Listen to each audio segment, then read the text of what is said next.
ജാതി സംവരണത്തിനെതിരെ RSS സർക്കാർ ജോലികളിലും വിദ്യാഭ്യാസ സ്ഥാപനങ്ങളിലും SC, ST, OBC സംവരണം വേണ്ടെന്നാണ് RSSന്റെ പുതിയ നിലപാട്.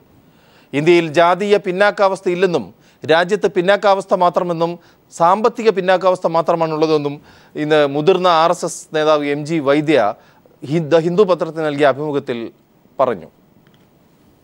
പിന്നാക്ക സംവരണം ആവശ്യപ്പെട്ട പട്ടേൽ സമുദായം നടന്ന പ്രക്ഷോഭങ്ങളോടും സമരങ്ങളോടും പ്രതികരിക്കവെയാണ് RSS താത്വികാചാര്യൻ ജാതി സംവരണത്തോടുള്ള നിലപാട് വ്യക്തമാക്കിയത്. സാമ്പത്തിക അടിസ്ഥാനത്തിലുള്ള സംവരണമാണ് ഇനി രാജ്യത്തിന് ആവശ്യം. ജാതി അടിസ്ഥാനത്തിലുള്ള സംവരണം അടുത്ത 10 വർഷത്തിനുള്ളിൽ നിർത്തലാക്കണമെന്നും RSSന്റെ മുതിർന്ന നേതാവ് കേന്ദ്ര സർക്കാരിനോട് ആവശ്യപ്പെട്ടു. വിദ്യാഭ്യാസത്തിനും കേന്ദ്ര സംസ്ഥാന സർക്കാർ ജോലികൾക്കും ഏർപ്പെടുത്തിയിരിക്കുന്ന സംവരണം റദ്ദാക്കണമെന്നും MG വൈദ്യ പറഞ്ഞു. ഗുജറാത്തിലെ ഏറ്റവും സമ്പന്നമായ പട്ടേൽ സമുദായമാണ് സംസ്ഥാനത്ത് വ്യാപാരം നിയന്ത്രിക്കുന്നത്. അങ്ങനെയുള്ള പട്ടേൽ സമുദായത്തിന് സംവരണം നൽകുന്നത് അനീതിയാണ്. അതേസമയം ഒരു കാര്യത്തിൽ പട്ടേൽ സമുദായ നേതാവ് ഹാർദിക് പട്ടേലുമായി യോജിക്കുന്നതായി RSS നേതാവ് MG വൈദ്യ വ്യക്തമാക്കി. ഞങ്ങൾക്ക് സംവരണം തന്നില്ലെങ്കിൽ ആർക്കും സംവരണം നൽകരുതെന്ന ഹാർദിക് പട്ടേലിന്റെ ആവശ്യം ന്യായമാണ്. എല്ലാ ജാതി സംവരണവും എടുത്തുകളഞ്ഞ് സാമ്പത്തിക സ്ഥിതിയുടെ അടിസ്ഥാനത്തിലുള്ള സഹായം നൽകണം. News bureau, Delhi. നമ്മോടൊപ്പം ഈ വിഷയം ഇന്ന് ചർച്ച ചെയ്യുമ്പോൾ അതിഥികളായി എത്തുന്നത് ശ്രീ G. സുധാകരൻ MLA, അതോടൊപ്പം ഡോക്ടർ PA ഫസൽ ഗഫൂർ MESന്റെ പ്രസിഡന്റാണ് അദ്ദേഹം. ഒപ്പം രാഷ്ട്രീയ നിരീക്ഷകനായ ഫക്രുദ്ദീൻ അലിയും VHPയുടെ പ്രതിനിധിയായി ഭാർഗവറാവിനെയും BJPയെ പ്രതിനിധീകരിച്ച അഡ്വക്കേറ്റ് പത്മകുമാറിനെയും ടെലിഫോൺ ലൈനിൽ പ്രതീക്ഷിക്കുന്നു. ആദ്യം തന്നെ ശ്രീ ഡോക്ടർ ഫസൽ ഗഫൂറിലേക്ക് പോകാം. ഇന്നത്തെ ഈ വാർത്ത പ്രത്യേകിച്ചും RSSന്റെ താത്വിക ആചാര്യനാണ് MG വൈദ്യ. മൻമോഹൻ വൈദ്യ RSSന്റെ ഇപ്പോഴത്തെ ഔദ്യോഗിക വക്താവാണ് മൻമോഹൻ വൈദ്യയുടെ പിതാവ് കൂടിയാണ് അദ്ദേഹം. ഇന്ന് നൽകിയ അഭിമുഖം താങ്കളുടെ ശ്രദ്ധയിൽപ്പെട്ട് കാണുമല്ലോ. ഈ ജാതി സംവരണത്തിനെതിരെ RSS ഇത്രമാത്രം വികാരപരമായി ഇടപെടുന്നു. പ്രത്യേകിച്ചും ഗുജറാത്തിൽ പട്ടേൽ സമരം കയറിക്കൊണ്ടിരിക്കുന്നു. അത് പ്രധാനമന്ത്രി അതിനെ എതിർത്ത് സംസാരിക്കുന്നുണ്ടെങ്കിൽ പോലും അതിൻ്റെ പിന്നിൽ കൃത്യമായ ഒരു അജണ്ട ഉണ്ടെന്നുള്ള ഒരു ചർച്ചയാണ് പൊതുസമൂഹം ഏറ്റെടുത്തിരിക്കുന്നത്. എങ്ങനെ കാണുന്നു മുസ്ലിം എഡ്യൂക്കേഷണൽ സൊസൈറ്റി MES? ഇതിപ്പോൾ യഥാർത്ഥത്തിൽ ഒരു ഗൂഢാലോചനയുടെ വിവിധ വശങ്ങൾ പുറത്തുമായി വന്നുകൊണ്ടിരിക്കുന്നു. ആദ്യം ഹാർദിക് പട്ടേൽ ഇത് ഉന്നയിക്കുന്നു, അവിടെ സമരം സംഘടിപ്പിക്കുന്നു, ആ സമരം വയലൻ്റായി പോകുന്നു. ഇതെല്ലാം നിരീക്ഷണം വരെ BJPയുടെ സംസ്ഥാനത്ത് തന്നെയാണ് നടക്കുന്നത്. പിന്നീട് RSSൻ്റെ ഐഡിയലോഗ് എന്നറിയപ്പെടുന്ന വൈദ്യ പറയുന്നത് ഞങ്ങൾ സാമ്പത്തിക സംവരണത്തിന് മാത്രമേ അതിനുള്ളൂ, ജാതി സംവരണം നിർത്തലാക്കണം എന്നാണ്. അറ്റ്ലീസ്റ്റ് അദ്ദേഹത്തിന് സത്യസന്ധതയുണ്ട് പറയാനുള്ളത്. കാരണം ഭാരതീയ ജനതാ പാർട്ടിയുടെ മാതൃസംഘടനകളായിട്ടുള്ള ജനസംഘം തൊട്ടിട്ട് അതിനു മുമ്പുള്ള സംഘപരിവാർ അല്ലെങ്കിൽ ഹിന്ദു മഹാസഭ, അതിൻ്റെ നേതാക്കന്മാർ ശ്യാമപ്രസാദ് മുഖർജി തൊട്ടിട്ട് എല്ലാവരും ഗോൾവാൾക്കർ വരെയുള്ള എല്ലാ ആൾക്കാരും പറഞ്ഞിട്ടുള്ളത് ഇത് തന്നെയാണ്. അവരുടെ ഓർഗനൈസർ മാസിക നിങ്ങൾ വായിച്ചാൽ ഇത് തന്നെയാണ് കാണുന്നത്. അവർ ബേസിക്കലി ജാതി സംവരണത്തിനെതിരാണ്. നമുക്ക് നല്ലോണം അറിയാം, 1990 മണ്ഡൽ കമ്മീഷൻ റിപ്പോർട്ട് നടപ്പാക്കിയപ്പോൾ ഭാരതീയ ജനതാ പാർട്ടിയെ അനുകൂലിക്കുന്ന വ്യക്തിയായ രാജീവ് ഗോസ്വാമിയാണ് അവിടെ പോയിട്ട് ആത്മഹത്യക്ക് ശ്രമിച്ചത്. പിന്നീട് ആ വ്യക്തി വരുന്ന എവിടെയാണ്, അദ്ദേഹം മരിച്ചു എന്നൊക്കെ ആദ്യം ഭയങ്കര പബ്ലിസിറ്റി ഉണ്ടാക്കി. അതിനുശേഷം പെട്ടെന്ന് കുറച്ച് കഴിഞ്ഞപ്പോൾ അദ്ദേഹം ഡൽഹി യൂണിവേഴ്സിറ്റിയുടെ ചെയർമാനായിട്ട് വന്നു. അപ്പോൾ ഇവർ എന്നും എടുത്തിട്ടുള്ള തന്ത്രം എന്താണെന്ന് വെച്ചാൽ ഭരണത്തിൽ മുഖോട്ട, അതായത് ഒരു മുഖം മൂടി അണിയിപ്പിക്കുക നേതാക്കന്മാരെ കൊണ്ട്. മുമ്പ് ഗോവിന്ദാചാര്യ വാജ്പേയിയെ പറ്റി പറഞ്ഞത് അത് തന്നെയാണ്, ഇതൊരു മുഖോട്ടയാണ്, ഒരു മുഖം മൂടിയാണെന്നാണ്. അപ്പോൾ ഇപ്പം നരേന്ദ്രമോദി എന്ന് പറയുന്ന പിന്നോക്കമാണെന്ന് പറയുന്ന ഒരാളെ മുന്നിൽ നിർത്തിക്കൊണ്ട്, ശിഖണ്ഡിയെ മുന്നിൽ നിർത്തിക്കൊണ്ട് തന്നെ പിന്നോക്കക്കാർക്കുള്ള ഒരു അജണ്ട നടപ്പാക്കുക എന്നുള്ളത് തന്നെയായിരിക്കും ഒരു ഉദ്ദേശം.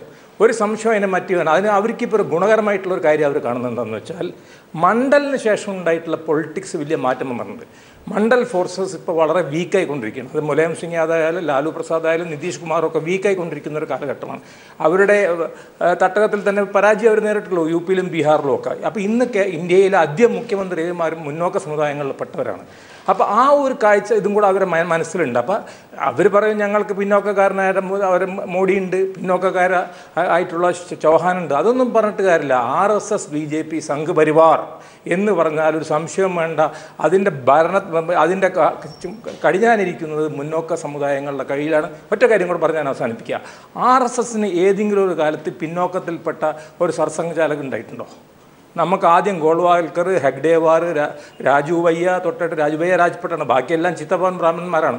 അത് മോഹൻ ഭഗവത് വരെയുള്ള. അപ്പോൾ അവരുടെ RSS ആണ് BJP നയിക്കുന്നതെന്ന് ഒരു കാര്യത്തിൽ സംശയമില്ല. അപ്പോൾ അവരാണ് കാര്യങ്ങൾ തീരുമാനിക്കുന്നത്. അവരുടെ ഒരു സവർണ മേധാവിത്വം ഡൽഹിയിലുണ്ട്. അല്ല ഇവിടെ നിന്ന് കളിയാക്കുകയല്ല. VS അച്യുതാനന്ദൻ CPMൻ്റെ സവർണ മേധാവിത്വത്തിൻ്റെ പുസ്തകങ്ങൾ വായിക്കണമെന്ന് SNDPക്കാർ പറയുന്ന ഒരു മണ്ടത്തരങ്ങളല്ല ഞാൻ പറയുന്നത്. ഞാൻ പറയുന്നത് ചരിത്രപരമായിട്ട് ഇവരെല്ലാം ജാതി പരിശോധിച്ചാൽ അറിയാം. ഇവരിൽ 90% ആൾക്കാരും മഹാരാഷ്ട്രയിലെ ചിത്തഭവൻ ബ്രാഹ്മൺ വിഭാഗത്തിൽപ്പെട്ടാണ്. നാഥുറാം വിനായക് ഗോഡ്സെയും ആ വിഭാഗത്തിൽപ്പെട്ടതാണ്. അപ്പോൾ ഗോഡ്സെവാദികൾ തന്നെയാണ് ഇവർ, ഒരു സംശയമില്ല. തിരിച്ചു വരാം, ദയവായി തുടരുക. നമ്മോടൊപ്പം ശ്രീ ഭാർഗവറാം ചേരുന്നു. അദ്ദേഹം വിശ്വ ഹിന്ദു പരിഷത്തിന്റെ സമുന്നതനായ നേതാവാണ്. ശ്രീ ഭാർഗവറാം, ശ്രീ ഡോക്ടർ ഫസൽ ഗഫൂർ പറഞ്ഞ അഭിപ്രായങ്ങൾ താങ്കൾ ശ്രദ്ധിച്ചു കാണുമല്ലോ. ഈ സംവരണം, ജാതി സംവരണം വിട്ട് സാമ്പത്തിക സംവരണത്തിലേക്ക് പോകണമെന്നുള്ളൊരു അജണ്ട RSS ആവശ്യപ്പെടാൻ തുടങ്ങിയിട്ട് കുറച്ചു കാലമായെങ്കിലും ഇപ്പോൾ അത് ശക്തിയുക്തമായി നടപ്പാക്കാനുള്ള ഭൗതിക സാഹചര്യം നിലനിൽക്കുന്നു എന്നാണ് മനസ്സിലാക്കാൻ സാധിക്കുന്നത്. എങ്ങനെ പ്രതികരിക്കുന്നു? ഇതിൽ നിങ്ങൾ പരാമർശിക്കുന്നത് പോലെ RSSന്റെ ഒരു അഭിപ്രായമായിട്ട് ഇത് പരാമർശിക്കപ്പെട്ടിട്ടില്ല. MG വൈദ്യ അഥവാ മാഗോ വൈദ്യജി RSSന്റെ ഇപ്പോൾ ചുമതലയുള്ള ഒരു കാര്യകർത്താവല്ല. അദ്ദേഹം മുതിർന്നൊരു നേതാവായിരുന്നു. അദ്ദേഹം ഇപ്പോഴും കാര്യകർത്താവായിരിക്കുന്ന ഒരാളല്ല. RSSന് അങ്ങനെ ഒരു അഭിപ്രായമുണ്ട് എങ്കിൽ RSSന്റെ ഉത്തരവാദപ്പെട്ട ആൾക്കാർ അതിന് ഉത്തരവാദപ്പെട്ട രീതിയിൽ പറയുന്നതിനുള്ള ഒരു രീതിയുണ്ട്, അത് പറയും.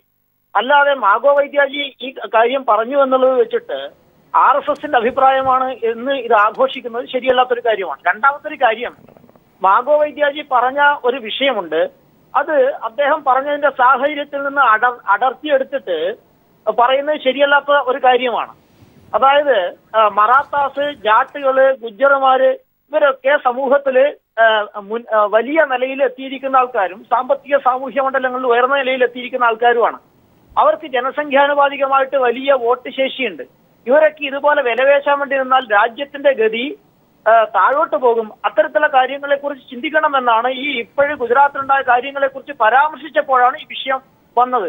അത് വന്നത് ഈ പറഞ്ഞ മട്ടിൽ ഇംഗ്ലീഷിലെ ദേശാഭിമാനി എന്നൊക്കെ പറയാവുന്ന ദി ഹിന്ദുവിലാണ്. അതിന്റെ സത്യസന്ധമായിട്ടുള്ള വേർഷൻ എന്താണ് എന്നുള്ളതിനെ കുറിച്ച് ഇനിയും കാര്യങ്ങൾ പുറത്തു വന്നുകൊണ്ടിരിക്കേണ്ടതേ ഉള്ളൂ.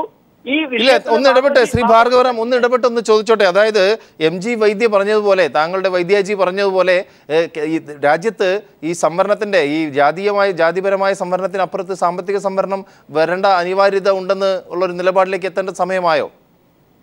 അല്ല, അദ്ദേഹം ഈ വിഷയത്തെ കുറിച്ച്, ഈ ഗുജറാത്ത് ഉണ്ടായിരിക്കുന്ന വിഷയത്തെ പരാമർശിച്ചുകൊണ്ടാണ് അദ്ദേഹം പറഞ്ഞത്. നമ്മളെല്ലാവരും വായിച്ചതാണ്, തീർച്ചയായും ശരിയാണ്. അതെ. ആ വിഷയത്തെ കുറിച്ച് പരാമർശിച്ചുകൊണ്ടാണ് അദ്ദേഹം പറഞ്ഞത്. ഇത്തരത്തിൽ എല്ലാ നാനാഭാഗത്തും സമൂഹത്തില് ഉന്നത നിലയിൽ നിൽക്കുന്ന ആൾക്കാർ, സാമൂഹ്യമായിട്ട് ഉന്നത നിലയിൽ നിൽക്കുന്ന ജാട്ടുകളും ഗുജ്ജറുകളും മറാത്താസും ഇതുപോലെ അവകാശപ്പെടുമ്പോൾ അവർക്ക് വോട്ട് ശേഷിയുണ്ട് എന്നുള്ളത് വെച്ച് രാഷ്ട്രീയക്കാർ അതിന് വശംവദരായിക്കൊണ്ട് ഇല്ല താങ്കളിലേക്ക് വരാം. അതായത് ഇന്ന് നമ്മൾ ഈ വിഷയം ചർച്ചയ്ക്ക് എടുക്കാൻ തന്നെ കാരണം ഗുജറാത്തിലുണ്ടായ ഹാർദിക് പട്ടേലിന്റെ നേതൃത്വത്തിൽ പട്ടേൽ സമരം, അതായത് പതിദാർ അനാമത് സംഘർഷ സമിതിയുടെ വൻ സംഘർഷങ്ങളും സമരങ്ങളും നടക്കുന്ന ഒരു സാഹചര്യത്തിൽ ഇതിന് പിന്നിലൊരു അജണ്ടയുണ്ട്. അതായത് ഇത് പെട്ടെന്ന് ഉയർന്നു വന്ന ഒരു വലിയൊരു പ്രക്ഷോഭമായിട്ടൊന്നും ജനങ്ങൾ അതിനെ കാണുന്നില്ല എന്നുള്ളത് കൊണ്ടുമാണ്. താങ്കൾ ദയവായി തുടരുക. ശ്രീ ഫക്രുദ്ദീൻ അലി, ഇപ്പോഴത്തെ ഈ വാർത്ത, ഇന്ന് ഹിന്ദുവിൽ വന്ന അഭിമുഖവും ഈ ഗുജറാത്തിൽ നടക്കുന്ന ഈ ജാതി സംവരണം, അവർക്കും പട്ടേലുമാർക്കും ജാതി സംവരണം ഏർപ്പെടുത്തണം, SC ST മാത്രമല്ല, അല്ലെങ്കിൽ ആ രീതിയിലുള്ള അംബേദ്കർ വിഭാവനം ചെയ്തിട്ടുള്ള ഒരു സംവരണത്തിൻ്റെ സംഭവങ്ങളെല്ലാം മാറി ഇന്ത്യയിലെ രാജ്യത്തെ സംവിധാനങ്ങളെല്ലാം വളരെയധികം പുരോഗമിച്ചിരിക്കുന്നുവെന്നും സംവരണത്തിൻ്റെ പ്രസക്തിയില്ലെന്നുമാണ് ആ അജണ്ട നടപ്പാക്കുന്ന ഒരു അവസ്ഥയിലേക്കാണ് ഇന്ന് ചർച്ചകൾ കൊണ്ടുവന്നിരിക്കുന്നത്. പ്രത്യേകിച്ചും ഇന്ന് കേരളത്തിൽ കേന്ദ്രമന്ത്രിമാരും SNDP യോഗം ജനറൽ സെക്രട്ടറി വരെ പല രീതിയിലുള്ള അഭിപ്രായ പ്രകടനങ്ങൾ ഉയർത്തിക്കൊണ്ടുവരികയും ചെയ്തൊരു സാഹചര്യത്തിൽ ഇന്നത്തെ ഈ ചർച്ചയ്ക്ക് പ്രസക്തി ഉണ്ടെന്ന് തോന്നുന്നു. എങ്ങനെ കാണും? വളരെ പ്രസക്തമായിട്ടുള്ള വിഷയം തന്നെ. എസ്പെഷ്യലി കേരളത്തെ കൂടി ഇങ്ങനെ ജാതിയുടെ ഒരു ഭ്രാന്താലയമാക്കി മാറ്റാനുള്ള ശ്രമം ഇതുവരെ പ്രോഗ്രസീവായി ചിന്തിച്ച ഈഴവ കമ്മ്യൂണിറ്റിയുടെ നേതാവായിട്ടുള്ള അദ്ദേഹം പ്രോഗ്രസീവായി ചിന്തിച്ചു. ഞാൻ പറയുന്നത് ഈഴവ കമ്മ്യൂണിറ്റി പ്രോഗ്രസീവാണ്. ചിന്തിച്ച ശ്രീ വെള്ളാപ്പള്ളി നടേശൻ വന്ന സമയത്തൊക്കെ എന്ത് തന്നെ വെള്ളാപ്പള്ളിനെക്കാട്ടും ഗുരുവിനെയും പ്രായം കൊണ്ടാണെങ്കിലും അതിൻ്റെ രാഷ്ട്രീയമായ പ്രബുദ്ധത കൊണ്ടാണ് മനസ്സിലാക്കിയാണ് സഖാവ് VS വെള്ളാപ്പള്ളിയുടെ ഉപദേശം ഈ വിഷയത്തിൽ ആവശ്യമില്ല. അത് കേരളത്തിൽ ജനസാമാന്യത്തിനറിയാം. പോട്ടെ, ഇവിടെ വിഷയം എന്ന് വെച്ചാൽ RSS ജാതീയതയ്ക്ക് അനുകൂലമാണെന്ന് നമ്മൾ പൊതുവെ വിശ്വസിക്കുമെങ്കിലും RSS ഫണ്ടമെൻ്റലി ജാതിക്കെതിരാണ്. ദയാനന്ദ സരസ്വതിയൊക്കെ പോലെ പറയുന്ന ആ ഒരു റിവൈവലിസ്റ്റ് ധാരയാണ് RSS പിന്തുടരുന്നത്. അവർ ജാതിക്ക് RSS എതിരാണ്. പക്ഷേ അതേസമയം ജാതിക്ക് RSS എതിരായി നിൽക്കുന്ന സമയത്ത് തന്നെ വളരെ കൃത്യമായി ചാതുർവർണ്ണത്തെ RSS തൊട്ട് തള്ളി പറയുന്നില്ല. ചാതുർവർണ്ണത്തെ RSS തള്ളി പറയുന്നില്ല. പിന്നെ രണ്ടാമത്തെ കാര്യം എന്ന് വെച്ചാൽ ഇവിടെയാണ് ഫസൽ ഗഫൂർ വന്നു കഴിയുമ്പോൾ ഇതിൻ്റെ ഒരുപക്ഷെ 2009 ഒഴിച്ച് അടുത്ത് നടന്ന ഇലക്ഷനുകളെല്ലാം തന്നെ ദളിത് സീറ്റുകൾ ഏറ്റവും കൂടുതൽ 2009 കോൺഗ്രസ്സാണ് നേടിയിട്ടുള്ളത് BJP ആണ് എന്ന് വെച്ചാൽ ഹരിജനങ്ങളുടെ ഇടയിലൊക്കെ എല്ലാം തന്നെ ആദിവാസികളുടെ ഇടയിലെല്ലാം തന്നെ പിന്നെ ഏകാധ്യാപക വിദ്യാലയങ്ങൾ കൊണ്ട് ഉത്തരേന്ത്യയിലൊക്കെ നമ്മൾ കേരളത്തിൽ പോയാൽ വിദ്യാഭ്യാസ സ്ഥാപനങ്ങളൊന്നുമില്ല. അവിടെ പല സ്ഥലങ്ങളിലും ഏകാധ്യാപക വിദ്യാലയങ്ങളായി സാധാരണക്കാർക്ക് വിദ്യാഭ്യാസം കൊടുക്കുന്ന RSS. ഇതൊക്കെ RSSൻ്റെ പോസിറ്റീവ് സംഭവങ്ങൾ. നമ്മൾ വിചാരിക്കും എന്തുകൊണ്ടാണ് കേരളത്തിലൊക്കെ middle class, educated middle class, new middle class കമ്മ്യൂണിസ്റ്റുകാരോ അല്ല കോൺഗ്രസ്സുകാരോ ഉത്തരേന്ത്യയിൽ എന്തുകൊണ്ടാണ് ഇവർ മോഡി ഭക്തരാണ്? കാരണം അവർക്ക് ഈ ഒരു ഇവിടെ മുമ്പ് ക്രിസ്ത്യൻ മിഷണറിമാരോ അല്ലെങ്കിൽ ഇവിടെയുള്ള പ്രോഗ്രസീവായിട്ടുള്ള നായന്മാരോ അല്ലെങ്കിൽ ഈഴവാസോ മുസ്ലിംസോ MES ഒന്നും ചെയ്ത പോലെയുള്ള പ്രവർത്തനങ്ങൾ ഏറ്റെടുത്താണ് അവിടെ സംഘടനകളില്ല. RSSൻ്റെ വനവാസി ആശ്രമങ്ങളും സ്വാമിജിക്ക് അതിൻ്റെ ഭാഗമായിട്ട് പ്രവർത്തിക്കുന്നതാണെന്ന് എനിക്ക് തോന്നുന്നു. അതുപോലെ തന്നെ ഈ പറഞ്ഞിട്ടുള്ള ഏകാധ്യാപക വിദ്യാലയങ്ങൾ ഇവർക്ക് വിദ്യാഭ്യാസം കൊടുക്കും. അവർക്ക് അങ്ങനെ ഓറിയൻറ്റേഷൻ കിട്ടിയിരുന്ന പിള്ളേരാണ് ഇപ്പോൾ അവിടുത്തെ മിഡിൽ ക്ലാസ് അനുകൂലം. പിന്നെ അതുകൊണ്ട് തന്നെ അവർ RSS അവർ പ്രോഗ്രസീവായിട്ടാണ് കാണുന്നത്. നമ്മളിവിടെ കമ്മ്യൂണിസ്റ്റ് പാർട്ടി ഉത്തരേന്ത്യയിലെ കാര്യമാണ് ഞാൻ പറയുന്നത്. പക്ഷേ ബേസിക്കലി RSS മുന്നോട്ട് വെക്കുന്ന ആശയം സവർണ്ണ മേധാവിത്വ ഹിന്ദുത്വ അജണ്ടയാണ്. ആ ഹിന്ദുത്വ അജണ്ട അവർക്ക് ഏറ്റവും നന്നായിട്ട് നടപ്പിലാക്കാൻ വേണ്ടി മണ്ഡൽ കാലഘട്ടത്തിൽ തന്നെയാണ്. ആ മണ്ഡൽ കാലഘട്ടത്തിൽ വലിയൊരു ഭീഷണി ജാതീയതയുടെ രൂപത്തിൽ വരുന്നു എന്ന് കണ്ടപ്പോൾ ബാബറി മസ്ജിദ് വിഷയം എടുത്തിട്ടു. ഒരു ഹിന്ദു ധ്രുവീകരണത്തിന് പറ്റി. അത് പൊളിറ്റിക്കലി അവർക്ക് ഗെയിൻ, ആദ്യം വാജ്പേയിലൂടെ ഇപ്പോൾ നരേന്ദ്രമോദി അവർക്ക് ഗെയിനായി മാറി. ഇനി എന്താ സംഭവം എന്ന് വെച്ചാൽ വരാൻ പോകുന്ന ഒരു കാര്യം എന്ന് വെച്ചാൽ ഇത്രയും ഗുജറാത്ത് കലാപത്തിൻ്റെയും അതുപോലെ കോൺഗ്രസിൻ്റെ അഴിമതിൻ്റെ അങ്ങനെ ഒരുപാട് കാര്യങ്ങളെ പുറത്ത് പല കാര്യങ്ങളും ഗ്രാസ് റൂട്ടിൽ മൈക്രോ ആയിട്ടുള്ള പല കാര്യങ്ങളും ഓരോരോ ആളുകൾക്കും അവരുമായിട്ട് ബന്ധപ്പെട്ടിട്ടുള്ള മൈക്രോ ആയിട്ടുള്ള പല കാര്യങ്ങളും ആളുകൾ മാറ്റിവെച്ചിരുന്നു. ഇതൊരു വലിയൊരു ഇമ്പാക്റ്റ് ഒരു കലാപമോ അല്ലെങ്കിൽ ഇങ്ങനെ ഒരു വലിയൊരു രാഷ്ട്രീയ പ്രക്ഷോഭം ഉണ്ടായ 10-15 വർഷം ഇത് നിൽക്കുള്ളൂ. ആ ആയുസ് കഴിഞ്ഞു, ആ മണ്ഡലിൻ്റെ ആയുസ് കഴിഞ്ഞു. ഇപ്പോൾ ആളുകൾ ഞങ്ങൾക്ക് എന്ത് കിട്ടിയെന്ന് ചിന്തിച്ചു. ഞങ്ങൾക്ക് എന്ത് കിട്ടിയെന്ന് ചോദിച്ചപ്പോൾ മനസ്സിലായി മോഡിയുടെ വികസന അജണ്ടയിൽ ഒരു കാര്യമില്ല, ഞങ്ങൾക്കൊന്നും കിട്ടിയില്ല. അപ്പോൾ അവരെന്ത് അതിനെതിരെ റെസൻമെൻ്റ് ഉണ്ട്. ആ റെസൻമെൻറ്റ് പൂർണ്ണമായി ഹിന്ദുത്വത്തിന് വിധി. ഇപ്പോൾ BJP RSSൻ്റെ പൊളിറ്റിക്കൽ രൂപമാണെങ്കിലും പൂർണ്ണമായിട്ട് എപ്പോഴും RSS BJPയുടെ കൂടെ ജനസംഘത്തിൻ്റെ കൂടെ അല്ല, RSS കോൺഗ്രസിൻ്റെ കൂടെയൊക്കെ നിന്നിട്ടുണ്ട് ഉത്തരേന്ത്യയിൽ. ഒരേ സമയം RSSന് മെമ്പറായും കോൺഗ്രസിന് വോട്ട് ചെയ്ത ആളുകളൊക്കെ ഉത്തരേന്ത്യയിലുണ്ട്. അപ്പോൾ RSS വ്യത്യസ്തമായൊരു ആംഗിളാണ്. അപ്പം RSS സംബന്ധിച്ചിടത്തോളം ഈ ഒരു ഹിന്ദുത്വ അജണ്ടയ്ക്ക് തിരിച്ചടികൾ വന്നു തുടങ്ങി. ആളുകൾ ജാതീയമായിട്ടുള്ള ഐഡൻറ്റിറ്റിക്ക് പ്രാധാന്യം കൊടുത്തിട്ടുണ്ടെങ്കിൽ ഞങ്ങൾക്ക് എന്ത് കിട്ടി, എനിക്കെന്ത് കിട്ടിയെന്ന് ചിന്തിച്ചു തുടങ്ങിയെന്ന് മനസ്സിലാക്കിയിട്ടുണ്ട്. ആ സമയത്ത് സുരക്ഷിതമായ ഒരു എന്താ പറയുക സേഫ്റ്റി വാൾവ് എന്ന രീതിയിലാണ് ഈ പറഞ്ഞ ഉന്നത ജാതിക്കാരുടെ സംവരണത്തിന് വേണ്ടിയുള്ള ഈ പോരാട്ടങ്ങൾ രൂപമുണ്ട്. കാരണം VHP എല്ലാം തന്നെയാണ് ഇദ്ദേഹത്തെ സഹായിക്കുന്നത്. പട്ടേൽ വിഭാഗം ആവശ്യപ്പെടുന്നവർക്ക് OBC അങ്ങനെയാണ് പിന്നെ സംവരണത്തിന്റെ ആവശ്യമില്ല. ഡോക്ടർ ഫസൽ ഗഫൂർ, കേരളത്തിലെ ജാതീയ പിന്നാക്കാവസ്ഥ ഇല്ല എന്നുള്ള ഒരു സാഹചര്യം ഉണ്ടോ? സാമ്പത്തിക പിന്നാവസ്ഥയിലേക്ക് തന്നെ പോകണം, അല്ലെങ്കിൽ അതായിരിക്കണം ഒരു പരിഹാരം സമൂഹത്തിൻ്റെ ഒരു ഈക്വാലിറ്റിക്ക് എന്നുള്ള ഈ RSSൻ്റെ വാദഗതി എത്രമാത്രം നിലനിൽക്കും? ഡോക്ടർ ഫസൽ ഗഫൂർ. നമ്മൾ ഒരു കാര്യമുണ്ട്, ഇന്ന് കേരളത്തിൽ പൊതുവെ ഒരു ചർച്ചയുണ്ട്. എന്താ ചർച്ച എന്ന് വെച്ചാൽ പിന്നോക്ക സമുദായങ്ങളായ ഈഴവരും മുസ്ലിമുകളും അടിച്ചു കയറിയിരിക്കുകയാണ്. അവർ വിദ്യാഭ്യാസ രംഗത്തും വിദ്യാഭ്യാസ സ്ഥാപനങ്ങൾ നടത്തുന്ന കാലത്തിലും ഗവൺമെൻറ് ജോലിയിലും ഒക്കെ ഭയങ്കരമായിട്ട് നേട്ടങ്ങൾ ഉണ്ടാക്കിയിരിക്കുകയാണ്. സാമ്പത്തികമായി ഇവർക്ക് ഭയങ്കര പുരോഗതിയുണ്ട്. ഇത് ഇങ്ങനെയാണ് ഇതിൻ്റെ പ്രൊപ്പഗാൻഡ പോയിക്കൊണ്ടിരിക്കുന്നത്. അതുകൊണ്ട് മുന്നോക്ക സമുദായങ്ങൾ പ്രത്യേകിച്ച് മുന്നോക്ക സമുദായത്തിൽ നായർ സമുദായത്തിൽപ്പെട്ട പലർക്കും ഞാൻ എൻ്റെ പല സുഹൃത്തുക്കളെയും കാണുന്നതാണ്. അവരുടെ അഭിപ്രായത്തിൽ വെച്ചാൽ ഇനി ഇത്രയൊക്കെ സംവരണം മതി എന്നുള്ളത്. അപ്പോൾ അതുകൊണ്ട് ഇത്തരത്തിലുള്ളൊരു അടി സൈഡിൽ കൂടെ അടിച്ചു വിടുക. അതായത് കേരളത്തിൽ വന്ന് വൈദ്യ ചെയ്തിരിക്കുന്നതെന്ന് വെച്ചാൽ ഇത് ഓൾ ഇന്ത്യ ആയിട്ട് ചർച്ച ചെയ്ത് ഓൾ ഇന്ത്യ ആയിട്ട് ഒരു പ്ലാറ്റ്ഫോം എന്ന് പറഞ്ഞതല്ല, കേരളത്തിലെ ഒരു പത്രത്തിലൂടെ ലീക്ക് ഔട്ട് ചെയ്യുന്ന ഒരു സംഭവം. അതിൻ്റെ ഉദ്ദേശം എന്താ വളരെ വ്യക്തമല്ലേ. കേരളത്തിൽ ഇനി അടുത്ത ഇലക്ഷൻ നടക്കാൻ പോകുമ്പോൾ കേരളത്തിലെ സവർണ്ണ വിഭാഗങ്ങളിൽപ്പെട്ട ആൾക്കാർ, അത് കുറവൊന്നല്ല ഉള്ളത്, കേരളത്തിൽ നല്ലോണം സവർണ്ണ വിഭാഗമുള്ള ഒരു സംസ്ഥാനമാണ്.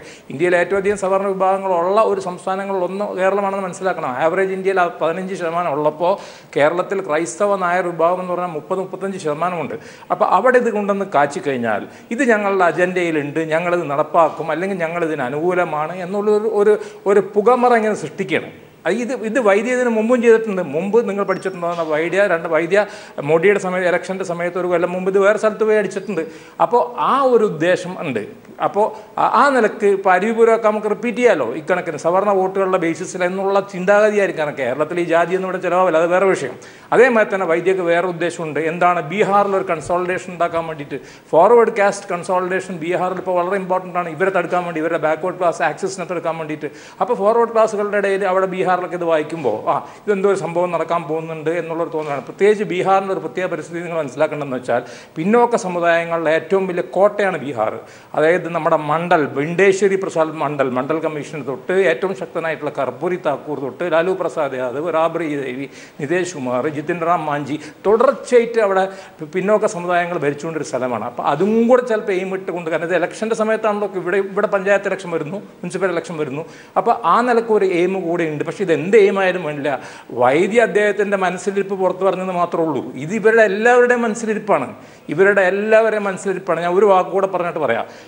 RSS പണ്ട് ഗോവിന്ദാചാര്യ ഒരു തിയറി ഉണ്ടെന്നു, അദ്ദേഹമായിരുന്ന അന്നത്തെ തിയററ്റീഷ്യൻ. അദ്ദേഹം പറഞ്ഞു RSS ഷുഡ് ചേഞ്ച് ഇറ്റ്സ് ചാൽ, ചരിത്ര ഓർ ചെഹ്റ. ചാൽ എന്ന് വെച്ചിട്ടുണ്ടെങ്കിൽ നടത്തം, അതിൻ്റെ മുഖഭാവം, അതിൻ്റെ സ്വഭാവം മാറ്റണം. എങ്ങനെയാണ്? Through social engineering. Social engineering എന്ന് പറഞ്ഞാൽ എന്താ അതിൻ്റെ അർത്ഥം എന്ന് പറഞ്ഞിട്ടുണ്ടെങ്കിൽ പിന്നോക്ക ജാതികളെ കുറേ പേരെ മുന്നിൽ കൊണ്ടുപോയി നിർത്തുക, എന്നിട്ട് നമുക്ക് ഈ പോരാട്ടം ആരംഭിക്കുക. അപ്പോൾ അതാണ് അവർ നടപ്പാക്കിക്കൊണ്ടിരുന്നത്. അപ്പോൾ ഇതിൻ്റെ അവർ ഒറിജിനൽ ഫോം രൂപത്തിലോട്ട് അവർ വരെയാണ്. കേരളത്തിൽ ഏതായാലും സംബന്ധിച്ചിടത്തോളം അതിനെന്താണ് പരിഹാരം എന്ന് വെച്ചാൽ യഥാർത്ഥത്തിൽ ഇവിടെ ഒരു കമ്മീഷൻ അപ്പോയിൻറ്റ് ചെയ്യണം. ഇപ്പോൾ ഇവിടെ ഫോർവേഡ് ക്ലാസ്സസ് കമ്മീഷൻ ഉണ്ടല്ലോ, ബാക്ക്വേർഡ് ക്ലാസ് കമ്മീഷനുള്ള മാതിരി തന്നെ കമ്മീഷൻ അപ്പോയിൻറ്റ് ചെയ്തിട്ട് ഈ പറഞ്ഞ സ്ഥിതിവിവര കണക്കുകൾ ശരിയാണോ അല്ലേ എന്നുള്ളത് തെളിയിക്കണം. പക്ഷേ ഞാനൊരു കാര്യം പറഞ്ഞുതരാം വളരെ വ്യക്തമായിട്ട്. ഇവിടെ ഞങ്ങളുടെ അടുത്ത് മണ്ഡൽ കമ്മീഷൻ്റെ റിപ്പോർട്ടിൻ്റെ ഇതുണ്ട്, നമ്മുടെ സച്ചാർ കമ്മീഷൻ റിപ്പോർട്ടിൻ്റെ കണക്കുകളുണ്ട്, നരേന്ദ്ര കമ്മീഷൻ്റെ റിപ്പോർട്ടുകളുണ്ട്, പാലോളി കമ്മീഷൻ്റെ റിപ്പോർട്ടുകളുണ്ട്. അതിലെല്ലാം പറയുന്നത്, ഞാൻ ഞങ്ങളുടെ സമുദായത്തിന് മാത്രം പറയാം, 12% സംവരണമുള്ള കേരളത്തിൽ മുസ്ലിമുകൾ ഗവൺമെൻറ് സർവീസിൽ 10% മാത്രമേ ഉള്ളൂ. ഇത് വളരെ വ്യക്തമല്ലേ? ഈവൻ പോലീസിൽ കേരളത്തിൽ മുസ്ലിമുകൾ 9% മാത്രമേ ഉള്ളൂ എന്നാണ് പറയുന്നത്. അപ്പോൾ ഗവൺമെൻറ് സർവീസുകളെ പറ്റി സംബന്ധിച്ചിടത്തോളം ഒരു തർക്കവും വേണ്ട. 7 വരെ മുസ്ലിമുകൾ ഇപ്പോഴും പുറത്താണ്. നരേന്ദ്ര കമ്മീഷൻ്റെ കണക്കനുസരിച്ചിട്ട് ബാക്ക്ലോഗിന് 7000-ലധികം പോസ്റ്റുകൾ പിന്നോക്ക സമുദായങ്ങൾക്ക് കിട്ടേണ്ട ഇവിടെ നഷ്ടപ്പെട്ടു. നിങ്ങളെല്ലാം TV-യിൽ റിപ്പോർട്ട് ചെയ്യല്ലേ? പിന്നെ കുറേ ഗൾഫിൽ നിന്ന് കുറേ പണം വന്നു, ഒരു MA യൂസഫ് അലി ഇവിടെ വന്നു, അല്ലെങ്കിൽ ഒരു PV അബ്ദുൽ വഹാബ് ഇവിടെ വന്നു എന്നുള്ളത് കൊണ്ട് മൊത്തം സമുദായം നന്നായി എന്ന് ഞാൻ പറഞ്ഞത്. പക്ഷെ ഞാൻ ഒരിക്കൽ കൂടി പറയാൻ ഞാൻ തയ്യാറാണ്, ഇവർ സ്ഥിതിവിവര കണക്കുകൾ പ്രൊഡ്യൂസ് ചെയ്യട്ടെ. ഞാൻ തർക്കിക്കാൻ തയ്യാറില്ല. കാരണം ഞാൻ കുറേയേറെ നായർ സമുദായത്തിൻ്റെ കൂടെയാണ് ഇക്കാര്യത്തിലൊക്കെ. കാരണം വെച്ചാൽ അവർ വളരെ പുറകോട്ട് പോയിക്കൊണ്ടിരിക്കുകയാണെന്നുള്ള അഭിപ്രായം എനിക്കുണ്ട്. അത് എൻ്റെ വ്യക്തിപരമായ അഭിപ്രായമാണ്. എൻ്റെ അടുത്ത് ഒരു സ്റ്റഡീസും ഇല്ല. അപ്പോൾ ആ നിലക്ക് ഞങ്ങളെ സംബന്ധിച്ച് MESനെ സംബന്ധിച്ചിടത്തോളം ഞങ്ങൾക്ക് ഒരു തുറന്ന മനസ്സാണ് കേരളത്തെ സംബന്ധിച്ചിടത്തോളം ഉള്ളത്. അതിന് ഒരു കാര്യം കൂടെ പറഞ്ഞ് അവസാനിപ്പിക്കുക. ഇതിന് മുമ്പ് UDF ഗവൺമെൻറ് 10% മുന്നോക്കത്തിൽ പിന്നോക്കം പോസ്റ്റ് ഗ്രാജുവേഷൻ ഇവിടെ എയ്ഡഡ് കോളേജുകളിൽ അവതരിപ്പിച്ചു. ഞങ്ങളുടെ ഒക്കെ കോളേജിലടക്കം MESലടക്കമുണ്ട്. ഇപ്പോൾ ഞങ്ങളാരും എതിർത്തില്ലല്ലോ, ഞങ്ങളൊരു സമരത്തിന് പോയില്ലോ, ഞങ്ങളങ്ങനത്തെ ഒരു കച്ചറക്കും പോയി ഇവിടെ ഒരു ബസ്സും കത്തിച്ചില്ലല്ലോ. അപ്പോൾ അന്ന് വിട്ടുവീഴ്ച നമ്മൾ ചെയ്തിട്ടുണ്ട്. അപ്പോൾ അങ്ങനെ സ്ഥിതിവിവര ഡോക്ടർ ഫസൽ ഗഫൂർ തിരിച്ചു വരാം. ഇപ്പോൾ ഡോക്ടർ സെബാസ്റ്റ്യൻ പോൾ ചേരുന്നു. ഡോക്ടർ സെബാസ്റ്റ്യൻ പോൾ, RSSന്റെ പ്രതിനിധികൾ അല്ലെങ്കിൽ വ്യക്തികൾ പ്രചരിപ്പിക്കുന്ന ഒരു പ്രധാനപ്പെട്ട ഒരു വിഷയം ജാതി സംവരണത്തിൻ്റെ കാലഘട്ടം കഴിഞ്ഞു, അപ്രസക്തമായിരിക്കുന്നു. രാഷ്ട്രീയ പാർട്ടികൾ വോട്ട് ബാങ്കിന് വേണ്ടി മാത്രമായി ഈ ജാതി സംവരണത്തെ നിലനിർത്താൻ ശ്രമിക്കുന്നു എന്നുള്ളതാണ്. അതോടൊപ്പം തന്നെ ഈ രാഷ്ട്രീയക്കാർക്ക് പല സ്ഥലത്തും ജാതിയുടെ സാമൂഹ്യ പരിമിതിയെ ഓർമ്മപ്പെടുത്തിക്കൊണ്ടിരിക്കുമെന്ന് ഇന്ന് MG വൈദ്യ പറഞ്ഞിരിക്കുന്നു. ഇത്തരം സംവരണങ്ങൾ സാമ്പത്തിക സംവരണമാണ് എല്ലാറ്റിനും പരിഹാരം എന്നുള്ള അവസ്ഥയിലേക്ക് ഇവരുടെ ചർച്ചകളും അല്ലെങ്കിൽ ആ നിലപാടുകളും മാറുന്നു. അത് വളരെ കേരളത്തിൻ്റെ ഒരു പരിപ്രേക്ഷ്യം ഈ ഒരു രീതിയിൽ നമ്മൾ ഇത് ചർച്ച ചെയ്യുമ്പോൾ ഇത് എത്രമാത്രം കേരളത്തിൻ്റെ അത് പ്രസക്തമാണ്. പ്രത്യേകിച്ചും ഒരുപാട് പേർ ഇപ്പോഴും, ഒരുപാട് വിഭാഗങ്ങൾ ഇപ്പോഴും സംവരണത്തിൻ്റെ ആനുകൂല്യങ്ങൾ ഉണ്ടായിട്ട് പോലും മുന്നോട്ട് വരാൻ പറ്റാത്ത ഭൗതിക സാഹചര്യം നിലനിൽക്കുന്ന സാഹചര്യത്തിൽ അതെ, ജാതി സംവരണം അപ്രസക്തമാകുന്ന ഒരു കാലം വരണം എന്ന് തന്നെയാണ് നമ്മുടെ എല്ലാവരുടെയും ആഗ്രഹം. പക്ഷേ വൈദ്യ പറയുന്നത് പോലെ ഇപ്പോൾ അങ്ങനെ ഒരു സാഹചര്യം അല്ലെങ്കിൽ അവസ്ഥയിലേക്ക് നമ്മൾ എത്തിച്ചേർന്നിട്ടില്ല. കേരളത്തിന്റെ കാര്യം പ്രത്യേകമായി എടുത്താൽ നമുക്കറിയാമല്ലോ, കേരളം മറ്റ് പല രീതിയിലും വളരെയേറെ പുരോഗതി പ്രാപിച്ച് മുന്നോട്ട് പോയ ഒരു സംസ്ഥാനമാണ്. പക്ഷെ ഇവിടെയും ഈ പിന്നോക്കക്കാർ എന്ന് വിശേഷിപ്പിക്കപ്പെടുന്നവരുടെ അവസ്ഥ എന്താണ്? അവർക്ക് യഥാർത്ഥത്തിൽ മുഖ്യധാരയിലേക്ക് എത്തിച്ചേരുന്നതിനുള്ള വഴി തെളിഞ്ഞിട്ടുണ്ടോ? ആ പരിശോധന വളരെ അർത്ഥവത്തായി ചെയ്യേണ്ട ഒന്ന് തന്നെയാണ്. ഇവിടെ സാമ്പത്തിക സംവരണം എന്ന ആശയം അത് നമ്മൾ ചർച്ച ചെയ്ത് നിരാകരിച്ചിട്ടുള്ള ഒന്ന് തന്നെയാണ്. സാമൂഹികമായും വിദ്യാഭ്യാസപരമായും പിന്നോക്കാവസ്ഥ എന്ന് പറയുമ്പോൾ അത് പരിഹരിക്കാതെ നമ്മളിനി സാമ്പത്തികമായ പിന്നോക്കാവസ്ഥയിലേക്ക് പോകണം, അതോടുകൂടി ജാതിരഹിതമായ ഒരു സാമൂഹിക ക്രമം ഉണ്ടാകും എന്നൊക്കെ പറഞ്ഞാൽ അതിന് പിന്നിലുള്ള ദുരുദ്ദേശം നമ്മൾ തിരിച്ചറിയേണ്ടിയിരിക്കുന്നു. സംവരണമില്ല ഇല്ലാതാക്കുക. ഇപ്പോൾ ഗുജറാത്തിൽ നടക്കുന്ന സമരം പോലെ തന്നെ സംവരണം പൂർണ്ണമായും ഇല്ലാതാക്കുക എന്ന് പറഞ്ഞാൽ അത് പഴയ ആ ചാതുർവർണ്ണയ വ്യവസ്ഥയിലേക്കുള്ള തിരിച്ചുപോക്കിന്റെ തുടക്കം മാത്രമാണ്. അതുകൊണ്ട് BJP ഇപ്പോൾ മുന്നോട്ട് വയ്ക്കുന്ന ഈ നിർദ്ദേശങ്ങൾ, അതിൽ പതിയിരിക്കുന്ന അപകടം, അത് നമ്മൾ വളരെ വ്യക്തമായി മനസ്സിലാക്കേണ്ടിയിരിക്കുന്നു. തിരിച്ചു വരാം ഡോക്ടർ സാബ്. ഇപ്പോൾ മുതിർന്ന മാധ്യമപ്രവർത്തകൻ ശ്രീ ജേക്കബ് ജോർജ് ചേരുന്നു. നമ്മളിപ്പോൾ കേരളത്തിൽ കേന്ദ്രമന്ത്രിമാർ 1-2 പേരുണ്ട്. ഓണാഘോഷത്തിൻ്റെ ഇടയിൽ തന്നെ ചില വിവാദങ്ങൾ പൊട്ടിപ്പുറപ്പെട്ടിരിക്കുന്നു. SNDP യോഗം general secretary Vellappally Natesan VS Achuthanandan തന്നെ വെല്ലുവിളിച്ചുകൊണ്ട് ഈഴവരുടെ മാത്രം ഗുരുവാണ്, ശ്രീനാരായണ ഗുരു എന്ന രീതിയിൽ പ്രചരിപ്പിക്കുകയും അത് വൻ വിവാദമാവുകയും ചെയ്ത ഒരു സാഹചര്യത്തിലാണ് ഇപ്പോൾ പറഞ്ഞിരിക്കുന്നത് ഈ സാമൂഹ്യമായ അല്ലെങ്കിൽ ജാതീയമായിട്ടുള്ള സംവരണങ്ങൾക്കൊന്നും യാതൊരു പ്രസക്തിയുമില്ല, എല്ലാവർക്കും തുല്യ സംവരണം വേണം അല്ലെങ്കിൽ സംവരണം വേണ്ട എന്നുള്ള നിലപാടിലേക്ക് RSS പോകുന്നതായി റിപ്പോർട്ടുകൾ. താങ്കൾ എങ്ങനെ പ്രതികരിക്കുന്നു ശ്രീ ജേക്കബ് ജോർജ്? സിദ്ധാന്തം തന്നെ പിന്നോക്ക ജാതിക്കാരുടെ നൂറ്റാണ്ടുകളായി അവശത അനുഭവിച്ചുകൊണ്ടിരുന്ന സാമ്പത്തികമായിട്ടും സാമൂഹികമായിട്ടും സമൂഹത്തിന്റെ അടിത്തട്ടിലേക്ക് പിന്തള്ളപ്പെട്ടു പോയ ജനവിഭാഗങ്ങളെ സമൂഹത്തെ അധികാരത്തിലേക്ക് കയറ്റിക്കൊണ്ടുവരാൻ വേണ്ടി ഉയർത്തിക്കൊണ്ടുവരാൻ വേണ്ടി ഉണ്ടാക്കിയ സംവിധാനമാണ് സംവരണം. അത് താത്വികമായിട്ടും രാഷ്ട്രീയമായിട്ടും സാമ്പത്തികമായിട്ടും ഒരു കാരണവശാലും സാമ്പത്തിക അടിസ്ഥാനത്തിലാക്കിക്കൂടാ.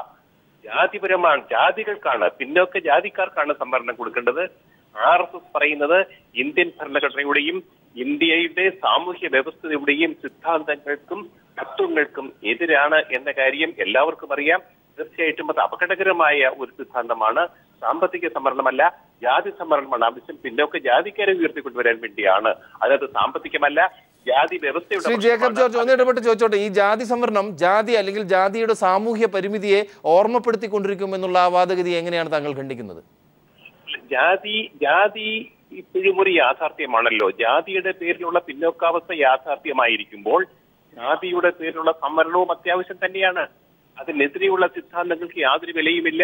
ഒരു കാലത്ത് ഈ പിന്നോക്ക ജാതിക്കാരെ അടിച്ചമർത്തിക്കൊണ്ടിരുന്ന സവർണ മേധാവിത്വത്തിന്റെ നിലനിൽപ്പിന് വേണ്ടി ആ സവർണ മേധാവിത്വം അരക്കിട്ടുറപ്പിക്കാൻ വേണ്ടിയുള്ള സിദ്ധാന്തമാണ് സാമ്പത്തിക സംവരണം എന്നുള്ളത്.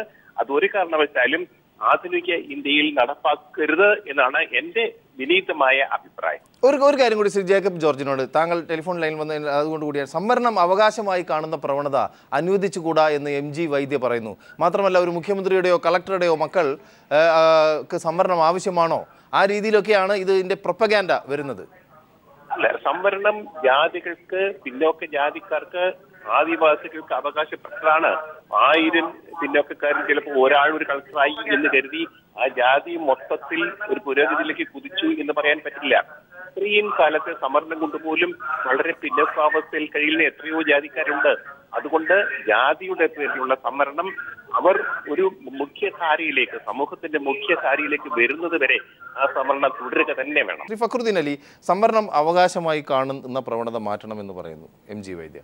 അതോടൊപ്പം തന്നെ ഈ ഹാർദിക് പട്ടേലിൻ്റെ പ്രക്ഷോഭത്തെ പരസ്യമായി വിമർശിക്കുകയും അത് പട്ടേലന്മാർ അവിടെ വളരെയധികം ഉന്നത സാമ്പത്തികമായി നല്ല സ്ഥാനത്ത് നിൽക്കുന്നവരാണെന്ന് പറയുകയും അതോടൊപ്പം തന്നെ ഹാർദിക് പട്ടേൽ പറഞ്ഞ പ്രധാനപ്പെട്ട ഒരു കാര്യത്തെ അദ്ദേഹം 100% അംഗീകരിക്കുകയും ചെയ്യുന്നു. ആ പ്രധാനപ്പെട്ട കാര്യം ഒന്നുകിൽ സംവരണം എല്ലാവർക്കും വേണം, അല്ലെങ്കിൽ സംവരണം എടുത്തു കളയണം. അത് തന്നെയാണല്ലോ എല്ലാം. അല്ല, ഈ സംവരണം എല്ലാവർക്കും കൊടുക്കണമെന്ന് പിന്നെ സംവരണം വേണം. എന്തുകൊണ്ട് സംവരണം വന്നു? അംബേദ്കർ സംവരണത്തിനെതിരായിരുന്നു. അംബേദ്കർ ആവശ്യപ്പെട്ടത് മുസ്ലിംസിനുള്ള പോലെ ബ്രിട്ടീഷുകാർ സെപ്പറേറ്റ് ഇലക്ടറേറ്റ് എന്ന് വെച്ചാൽ മുസ്ലിംസ് തന്നെ വോട്ട് ചെയ്ത് മുസ്ലിംസിനെ സ്ഥാനാർത്ഥിനെ മുസ്ലിംസ് ജനപ്രതിനിധിയായി തിരഞ്ഞെടുക്കുന്ന അവസ്ഥയാണ് ഉണ്ടായി. ബ്രിട്ടീഷുകാരുടെ കാലം 1909 ഇത് ആദ്യം കൊണ്ട് മിൻറ്റോ മോർലി റിഫോംസിൻ്റെ ഭാഗമായിട്ട്.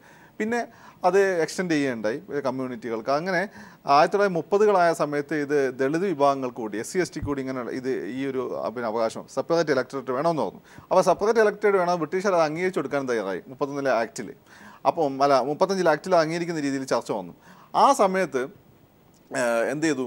നമ്മുടെ മഹാത്മാഗാന്ധി ഇത് ഹിന്ദു സമുദായത്തെ രണ്ടായി പിളർക്കും, ഹിന്ദു സമുദായത്തെ ഇല്ലാതാക്കും, സമാജത്തെ ഇല്ലാതാക്കും, അതുകൊണ്ട് അത് വേണ്ട അത് എന്ന് പറഞ്ഞ് ഗാന്ധി നിരാഹാരം കിടന്നു. ആ നിരാഹാരം ഗാന്ധി മരണം വരെ ഭക്ഷണം കഴിക്കാൻ നിരാഹാരങ്ങൾ ലോകം മൊത്തം ഇളകി. അംബേദ്കറിന് മുന്നിൽ ഭയങ്കരമായിട്ട് സമ്മർദ്ദം വന്നു. അങ്ങനെ ഗാന്ധിയുടെ ജീവൻ രക്ഷിക്കാൻ വേണ്ടി മനസ്സിലാതെ അംബേദ്കർ സമ്മതിച്ചു കൊടുത്തിട്ട് എന്ത് ചെയ്തു? ഈ പ്രത്യേക ഇലക്ടറേറ്റ് എന്നുള്ള തീരുമാനം മാറ്റിയിട്ട് അതിന് പകരം കൊണ്ടുവന്ന സംവരണം അല്ല, അംബേദ്കർ ചോദിച്ചു മേടിച്ചൊന്നല്ല. എന്തിനാണ് സംവരണം? ഈ ഹൈന്ദവ സമുദായത്തെ ഇങ്ങനെ നിലനിർത്താൻ വേണ്ടിയിട്ടാണ്. കാരണം ഇത്രയും കാലം നിങ്ങൾക്കറിയാലോ, പിന്നെ ഋഗ്വേദത്തിലെ പുരുഷ സൂക്തത്തിലെല്ലാം പറയുന്ന പോലെ ബ്രാഹ്മണൻ, ക്ഷത്രിയൻ, വൈശ്യൻ, ശൂദ്രൻ, ഈ ഒരു ഹൈറാർക്കിയാണ് പിന്നെ ഹിന്ദുയിസത്തിൻ്റെ ഒരു അടിത്തറ. അതിൻ്റെ അടുത്ത് ഈ ബ്രഹ്മാവ് നിന്ന സ്ഥലത്ത് നിന്നിട്ട് മണ്ണിൽ നിന്ന് ഉണ്ടായി വന്ന ആളുകളാണ് ഈ പറഞ്ഞിട്ടുള്ള ഹരിജനങ്ങളും മറ്റു ജനവിഭാഗങ്ങളും. ഈ ജനവിഭാഗങ്ങളെ കണ്ണിൽ പോലും അൺടച്ചബിലിറ്റി പോലുള്ള സംവിധാനങ്ങളുണ്ടായിരുന്നു. പിന്നെ അതുപോലെ തന്നെ കാണാൻ പാടില്ലായിരുന്നു, പിന്നെ തൊട്ടുകൂടായ്മ കണ്ടുകൂടായ്മ എന്നുള്ള സിസ്റ്റംസും എല്ലാം ഉണ്ടായിരുന്നു. അപ്പോൾ ഇത്രയും ഇതെല്ലാം തന്നെ ഈ പുതിയ പോസ്റ്റ് മോഡേൺ ചിന്ത ഫുക്കോക്കെ പറഞ്ഞ ഇവരുടെ മനസ്സിന് ജനറ്റിക്കലായിട്ട് ഇവർക്ക് അത് പ്രശ്നങ്ങൾ ഉണ്ടായിട്ടുണ്ട്. കാരണം നമ്മളിപ്പോൾ സംവരണം വേണ്ടാന്ന് പറയും, അംബേദ്കർ സംവരണം ഉണ്ടായിട്ടാണ് വന്നു നോക്കൂ. ഒരു അംബേദ്കറെ ഉണ്ടായിട്ടുള്ളൂ. ഉത്തരേന്ത്യയിലെ ജനസംഖ്യയിൽ ഏതാണ്ട് 20% വരുന്ന ഈ പറയുന്ന ജനവിഭാഗങ്ങളുടെ വിവിധ സംസ്ഥാനങ്ങളെടുത്ത് 20 വരും. അപ്പോൾ അവരുടെ ഒരു അംബേദ്കർ ഉണ്ടായിട്ടുള്ളൂ. നിങ്ങൾ മനസ്സിലാക്കണം എന്തുകൊണ്ടത് വളരെ അപൂർവമായിട്ട് മാത്രം ഉണ്ടാകുന്നതാണ്.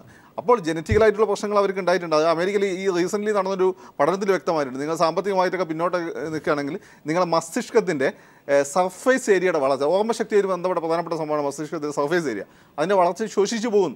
ഇതുണ്ടായിട്ടുണ്ട് സാമൂഹ്യമായിട്ട്. പിന്നെ ഇവിടെ ഒരു ദളിത് SIനെ സല്യൂട്ട് ചെയ്യാൻ പറ്റാത്ത ആളെ വെടിവെച്ച് കൊന്ന് മറ്റെവിടെയല്ല, കേരളത്തിലാണ്.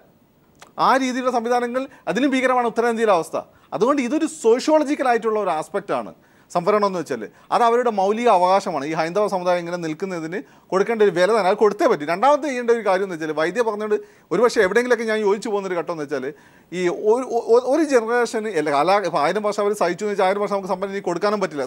എന്ന് വെച്ചാൽ അന്നത്തെ സൊസൈറ്റി, ഇന്നത്തെ ഫ്യൂഡൽ സൊസൈറ്റി 1000 വർഷം നിലനിന്നിരുന്നെങ്കിൽ പിന്നെ അതിനുശേഷം അതിൻ്റെ പിന്നെ ഈ ക്യാപിറ്റലിസ്റ്റ് സൊസൈറ്റിയുടെ മാറുന്ന ചേഞ്ചിൻ്റെ ഒരു പേസ് എന്ന് വെച്ചാൽ വളരെ ഉയർന്നതാണ്. വളരെ പെട്ടെന്ന് സമൂഹം മാറുന്നുണ്ട്. അതുകൊണ്ട് 1000 വർഷം നമുക്ക് തിരിച്ചു കൊടുക്കാൻ പറ്റില്ല, അപ്രായോഗികമാണ്. പക്ഷേ എന്താ ചെയ്യേണ്ടതെന്ന് വെച്ചാൽ വൈദ്യൊക്കെ പറഞ്ഞതുപോലെ ഈ ഒരു ദളിത് പിന്നോക്ക വിഭാഗങ്ങളിൽ നിന്ന് വന്നിട്ടുള്ള ഒരു തവണ സംവരണത്തിൻ്റെ ആനുകൂല്യങ്ങൾ ലഭിച്ചു കഴിഞ്ഞ ആളുകളുടെ മക്കൾക്ക് അടുത്ത ഘട്ടത്തിൽ സംവരണം കൊടുക്കേണ്ടത്. അങ്ങനെ നിയമനിർമ്മാണം വേണമെങ്കിൽ നമുക്ക് നടത്താം. ഒന്ന്. രണ്ടാമത്തെ കാര്യം, ഈ നായന്മാർ പിന്നോക്കം എന്ന് ഫസൽ ഗഫ് എന്നുള്ള യാഥാർത്ഥ്യമാണ്. വളരെ പിന്നോക്കം പോയിട്ടുണ്ട് കഴിഞ്ഞ 50 വർഷത്തിനിടയ്ക്ക്. ഈ നായന്മാരിലെല്ലാം ഉള്ള പിന്നോക്ക വിഭാഗത്തിന് ചെറിയൊരു സംവരണവും കൊടുക്കാം എന്ന് സാമ്പത്തികമായി പിന്നോക്കം നിൽക്കുന്ന ആളുകൾക്ക്. ഈ രീതിയിലാണ് നമുക്ക് ഫസൽ ഗഫൂർ പറഞ്ഞ പോലെ അത് കൃത്യമായ ഒരു പഠനം നടത്തി അടിസ്ഥാനത്തിൽ വേണം കൊടുക്കാൻ. അപ്പോൾ ഇത് കേരളം പോലുള്ള സൊസൈറ്റിയിലാണ് ഇമ്പോർട്ടൻറ്റ്. ഉത്തരേന്ത്യയിൽ എനിക്ക് തോന്നുന്നില്ല. ദളിതൻ ഇപ്പോഴും ദളിതൻ തന്നെ. ഇപ്പോൾ സ്കൂളിൽ പോയാൽ പൊതുഗണത്തിൽ വെള്ളെടുത്താൽ ചുറ്റുവരുന്ന അവസ്ഥ ഉണ്ട്. മഹാരാഷ്ട്രയെ പോലുള്ള സംസ്ഥാനങ്ങളിൽ ദളിതർക്ക് നേരെ വളരെയധികം ജാതീയമായിട്ടുള്ള ആക്രമണങ്ങൾ തുടർന്നുകൊണ്ടിരിക്കുന്നത്.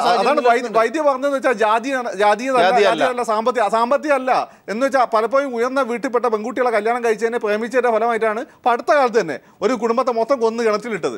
അപ്പം ഞാൻ ഈ സംസാരിക്കുന്ന കേരളത്തിലെ കോണ്ടക്സ്റ്റിലാണ്, നേരത്തെ സംസാരിക്കുന്ന ഉത്തരേന്ത്യ കോണ്ടക്സ്റ്റിലാണ്. നമുക്ക് ഭാർഗവറാം, നമ്മുടെ ശ്രീ ഭാർഗവറാം ടെലിഫോൺ ലൈനിൽ ഉണ്ടെങ്കിൽ ഇത്രയും ഉണ്ടായ ചർച്ചയുടെ ഒരു കൾമിനേഷൻ രീതിയിൽ താങ്കളുടെ അഭിപ്രായത്തിൽ എന്തെങ്കിലും വ്യത്യാസങ്ങളുണ്ടോ? അല്ലെങ്കിൽ ഈ സാമ്പത്തികമായിട്ടുള്ള ഒരു സംവരണം എന്നുള്ള ആശയം മുന്നോട്ട് വയ്ക്കുന്നതിലെ നൈതികത അല്ലെങ്കിൽ അത് സ്വീകരിക്കപ്പെടാതെ പോകുന്ന ഒരു ചരിത്രം നമുക്കുണ്ട്. അല്ല, ഒന്നാമത് എനിക്ക് പറയാനുള്ളത് ഈ ചർച്ച തീരെ ബാലൻസ്ഡ് ആയില്ല. 4-5 പേര് ഒരേ കാര്യം പറഞ്ഞുകൊണ്ടിരിക്കുകയും ഒരല്പം മാത്രം സമയം ടെലിഫോൺ ലൈനിൽ എനിക്ക് കിട്ടുകയും ചെയ്താണ് ഇതിന്റെ ഒരു പശ്ചാത്തലം.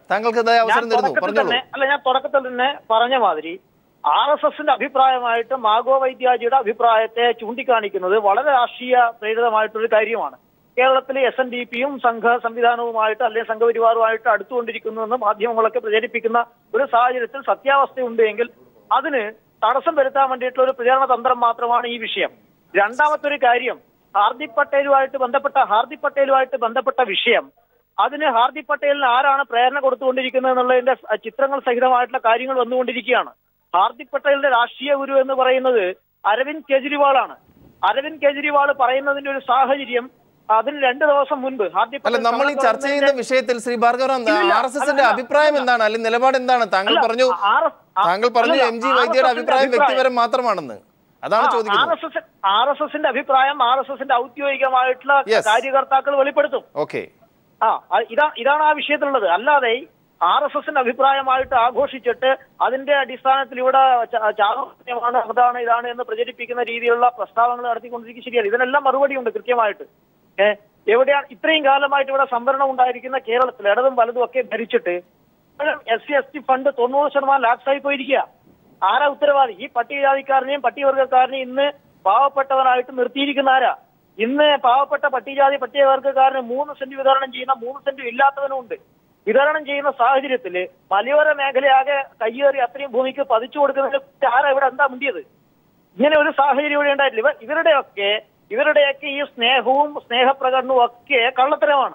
ഈ സംവരണത്തിന് വേണ്ടിയിട്ടുള്ള പിടിവാശി എന്ന് പറയുന്ന കാര്യം ഈ ഹിന്ദു സമാജത്തെ അതിന്റെ പേരിൽ വിഭജിക്കാനുള്ള ഒരു തന്ത്രം മാത്രമാണ്.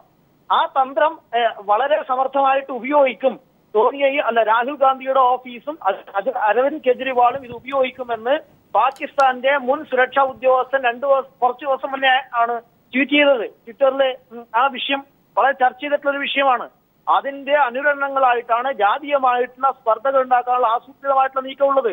അതിന്റെയൊക്കെ ഒലികളാണ് ഇപ്പൊ MESന്റെ ഫസൽ ഗഫൂറിന്റെ ഭാഗത്തു നിന്നായാലും അല്ല ഇതര ആൾക്കാരുടെ ഭാഗത്തു നിന്നുണ്ടായിരിക്കുന്നത്. ഇത്രയൊക്കെ ഞങ്ങൾ കാണുന്നുള്ളൂ ഈ വിഷയത്തെ.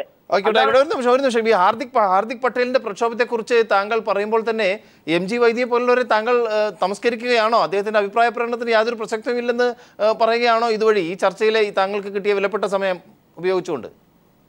കേരളത്തിലെയും ഭാരതത്തിലെയും മുതിർന്ന ആൾക്കാർക്ക് അഭിപ്രായം പറയാനുള്ള അധികാരമില്ലേ? അവർക്ക് അവകാശമില്ലേ? അവര് അപ്പൊ അത് ശരിയല്ല, അത് വ്യക്തിപരമായ അഭിപ്രായം മാത്രമാണെങ്കിൽ well and good. Shri Fakhruddin Ali, താങ്കളിലേക്ക് തിരിച്ചു വരാം. ഞാൻ ഭഗവാൻ സ്വാമിജീനെ വളരെ ബഹുമാനിക്കുന്നതാണ്. ഞങ്ങൾ വ്യത്യസ്തമായ എൻ്റെ ഡിഫറൻ്റ് അഭിപ്രായ വ്യത്യാസങ്ങളാണെങ്കിൽ പോലും രാഷ്ട്രീയമാണെങ്കിൽ പോലും ഞങ്ങൾ അദ്ദേഹത്തെ ബഹുമാനിക്കുന്നതാണ്. നല്ല ബന്ധം എനിക്കത് പേഴ്സണലായിട്ടുണ്ട്. പക്ഷേ ഈ ഒരു കാര്യം എന്ന് വെച്ചാൽ ഈ ഹാർദിക് പട്ടേലിൻ്റെ പിന്നിൽ RSSന്റെ കൃത്യമായ അജണ്ടയാണ് നമ്മൾ പറയുന്നത്. ഇതിനു മുമ്പ് ഗർ വാപ്പസി എന്നൊരു പോളിസി ഉണ്ട്. ഗർ വാപ്പസി എന്തായിരുന്നു? ഇവിടെ മതപരിവർത്തനം ഇല്ലാതാക്കാൻ വേണ്ടി നിയമം കൊണ്ടുവരണം. അതിനെന്ത് ചെയ്യണം? ഇങ്ങനെ ഒരു സംഭവം കൊണ്ടുവന്നു. ഇങ്ങനെ സംഭവം കൊണ്ടുപോകാൻ ഗർ വാപ്പസി ആൾ മുസ്ലിംസൊക്കെ വിവരക്കേട് കൂടുതലാണല്ലോ. അപ്പോൾ ഗർ വാപ്പസി വലിയ പ്രശ്നമാണ്. ഇത് ഞങ്ങളുടെ കൂട്ടത്തിൽ ആൾ പോകുന്നുണ്ട്, അത് മുസ്ലിംസ് തെരുവിലാകും, അല്ലെങ്കിൽ ക്രിസ്ത്യൻസ് അവർ അത്തിറങ്ങില്ല, അത്യാവശ്യം വിവരമുള്ളതുകൊണ്ട് അവർ പിന്നെ പ്രശ്നം ഉണ്ടാക്കും. ആ ചുളിവിൽ എന്ത് ചെയ്യുക? മതപരിവർത്തനത്തിന് പൊതുവായ ഒരു കൺസെൻസസ് കൊണ്ടുവരിക, എന്നിട്ട് ഗർ വാപ്പസി നിലനിർത്തുക. മതപരിവർത്തനം അല്ലാതെ അങ്ങനെ അജണ്ട ഉണ്ടായിരുന്നു, അത് ആളുകൾ പൊളിച്ചു കൊടുത്തു. രണ്ടാമത് ഇതിന്റെ പ്രശ്നം എന്താ? ഈ ഒരു അരവിന്ദ് കെജ്രിവാൾ ഇദ്ദേഹം തമ്മിൽ ബന്ധമുണ്ട്. എന്താ അറിയോ? അരവിന്ദ് കെജ്രിവാൾ ഹാർദിക് വന്ന ഒരേ രീതിയിലാണ്. ഈ ഫേസ്ബുക്കും ഇന്റർനെറ്റൊക്കെ വളരെ കൃത്യമായിട്ട് ഉപയോഗിച്ച് തന്നെയാണ് വന്നിട്ടുള്ളത്. ഒരു ദിവസം കൊണ്ട് സൂപ്പർ താരങ്ങളായി മാറുകയായിരുന്നു. പക്ഷേ നമ്മൾ മനസ്സിലാക്കുന്നത് നമുക്ക് അവിടുന്ന് പിന്നെ ഗുജറാത്തിൽ നിന്ന് കിട്ടുന്ന വിവരം അനുസരിച്ചിട്ട് BJP അല്ല, BJPക്ക് ഈ ഹാർദിക് പട്ടേലിനെ പേടിയുണ്ട്. BJP ഒരു രാഷ്ട്രീയ രൂപം മാത്രമാണ്. RSS സംബന്ധിച്ചിടത്തോളം അവിടെയുള്ള വിഷയന്നു പരിഷത്തിന്റെ പുറത്തെല്ലാം തന്നെ ഇദ്ദേഹത്തിന്റെ റാലിക്ക് സൗകര്യങ്ങൾ ഒരുക്കി കൊടുക്കാനുണ്ടായിരുന്നു. ഇദ്ദേഹം മാത്രമല്ല, ഇദ്ദേഹം BJP ആയിട്ട് വളരെ ലിങ്ക്ഡ് ആയിട്ടുള്ള RSS ആയിട്ട് വളരെ ലിങ്ക്ഡ് ആയിട്ടുള്ള ഫാമിലി വരുന്ന ഇതെല്ലാം നമ്മൾ സാമാന്യമായി വായിക്കുന്ന വായനയാണ്. ആ വായനയുടെ അടിസ്ഥാനത്തിലാണ് പറയുന്നത് ഇതിന്റെ പിന്നിൽ വളരെ കൃത്യമായ ഗൂഢ അജണ്ടയുണ്ട്. പല കാര്യങ്ങളും RSS ഇടപെട്ട പല കാര്യങ്ങളും നമ്മൾ കണ്ടത് അത് തന്നെ. കാരണം പിന്നെ എന്താണ് കല്യാൺ സിംഗ് പറഞ്ഞ എന്തായിരുന്നു? പിന്നെ ബാബറി മസ്ജിദ് കർസേവ നടത്തിയ സമയത്ത് എല്ലാ പിന്നെ തർക്കമന്ദിരത്തിന് എല്ലാ തരത്തിലുള്ള പരിരക്ഷണം കൊടുക്കും. അത് അവസാനം അദ്ദേഹം തന്നെയാണ് അതിന് മുന്നിട്ടിറങ്ങിയത് തർക്കമന്ദിരം തകർക്കാൻ വേണ്ടി. ഡോക്ടർ സെബാസ്റ്റ്യൻ പോൾ, എനിക്ക് ചോദിക്കാനുള്ളത് ഈ ഹാർദിക് പട്ടേലിന്റെ ഒരു വരവ് മാധ്യമങ്ങളും ജനങ്ങളും പ്രത്യേകിച്ച് ആയിരക്കണക്കിന് ആരാധകരും ഒക്കെ അദ്ദേഹത്തിന്റെ പ്രസംഗങ്ങൾ കേൾക്കാൻ വേണ്ടി കാത്തു നിൽക്കുന്നു എന്നുള്ള രീതിയിലുള്ള റിപ്പോർട്ടുകൾ വരുമ്പോൾ RSSന്റെ അല്ലെങ്കിൽ നരേന്ദ്രമോദിയുടെ തന്നെ ഒരു പ്രോക്സി അല്ലേ ഈ ഹാർദിക് പട്ടേൽ? ഹാർദിക് പട്ടേലിന്റെ ഇപ്പോഴത്തെ ഈ പ്രതിഭാസവും അത് നമുക്ക് ഒട്ടും വിശ്വസിക്കാൻ കഴിയാത്ത ഒന്നാണ്. അത് മോസ്റ്റ് അൺറിലയബിൾ എന്ന് പറഞ്ഞാൽ അതിനൊരു സത്യസന്ധതയില്ല. അത് BJPയുടെയോ അല്ലെങ്കിൽ നരേന്ദ്രമോദിയുടെയോ അത് പ്രോക്സി എന്ന് വിശേഷിപ്പിച്ചാൽ ഇപ്പോൾ പലർക്കും വിശ്വസിക്കാൻ പ്രയാസം തോന്നിയേക്കാം. പക്ഷെ അതാണ് യാഥാർത്ഥ്യം.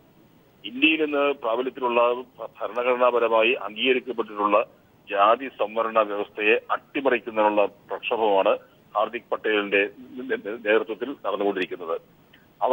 അവരുടെ പട്ടേൽ സമുദായത്തിന്റെ സംവരണം വേണമെന്ന് ആവശ്യപ്പെടുമ്പോൾ അതിന്റെ അർത്ഥം ആർക്കും സംവരണം വേണ്ട എന്ന് തന്നെയാണ്. ജാതി സംവരണം ഇപ്പോഴും ഒഴിവാക്കാൻ കഴിയാത്ത അവസ്ഥയിലാണ് ഇന്ത്യൻ സാമൂഹിക വ്യവസ്ഥ നിലനിൽക്കുന്നത്. സാമ്പത്തിക സംവരണം എന്നത് നമുക്ക് സ്വീകാര്യമല്ല, ആലോചിക്കാൻ പോലും കഴിയില്ല. ജാതി സംവരണം ആവശ്യമില്ലാത്ത ഒരു കാലം വരും എന്ന പ്രതീക്ഷയിൽ അതിനുവേണ്ടിയാണ് നമ്മൾ ജാതി സംവരണം ഇപ്പോഴും നിലനിർത്തിയിരിക്കുന്നത്. ഡോക്ടർ സെബാസ്റ്റ്യൻ പോൾ, ഒന്നുകൂടി ഇപ്പോൾ നമ്മുടെ പാനലിൽ നമ്മോടൊപ്പം ചർച്ചയിൽ പങ്കെടുത്ത ഡോക്ടർ ഫസൽ ഗഫൂർ പറഞ്ഞൊരു അഭിപ്രായം, ഹിന്ദു മതത്തിലെ തന്നെ ചില ജാതിയിൽപ്പെട്ട ഉന്നത ജാതിയിൽ എന്ന് വിശേഷിപ്പിക്കുന്ന നായർ സമുദായത്തിൽപ്പെട്ടവരൊക്കെ പലരും സാമ്പത്തികമായി വളരെ പിന്നാക്കം നിൽക്കുകയും നമ്മൾ ഇംഗ്ലീഷ് വാക്കുകൾ പറയുകയാണെങ്കിൽ സൈഡ് ലൈൻ ചെയ്യപ്പെടുകയും ചെയ്യുന്നത് യാഥാർത്ഥ്യം തിരിച്ചറിയുന്നു എന്ന് അദ്ദേഹം അഭിപ്രായപ്പെടുകയുണ്ടായി. അത്തരം പ്രശ്നങ്ങൾക്ക് കൂടി അഡ്രസ്സ് ചെയ്യുന്ന രീതിയിലുള്ള എന്തെങ്കിലും പരിഹാരം നമുക്ക് നിർദ്ദേശിക്കാൻ സാധിക്കില്ല, മുന്നോട്ട് വയ്ക്കാൻ പറ്റില്ല? അല്ലെങ്കിൽ RSS തീർത്തും ജാതീയമായ അല്ലെങ്കിൽ ഹിന്ദുത്വ അജണ്ട നടപ്പാക്കുന്ന രീതിയിൽ മറ്റ് ജനവിഭാഗങ്ങളെ സ്വാധീനിക്കാൻ കഴിയുന്ന അജണ്ടകൾ പുറത്തെടുക്കുമ്പോൾ അതിനെ പ്രതിരോധിക്കാനുള്ള നിർദ്ദേശങ്ങളും മുന്നോട്ട് വരേണ്ടതല്ലേ? അല്ല, നമുക്ക് സംവരണം എന്നത് കാലാകാലങ്ങളിൽ പരിശോധിക്കപ്പെടേണ്ടതും പുനഃപരിശോധിക്കപ്പെടേണ്ടതുമായ ഒരു കാര്യം തന്നെയാണ്. അതിനുള്ള ഒരു പരിശ്രമമായിരുന്നു മണ്ഡൽ കമ്മീഷൻ റിപ്പോർട്ടും.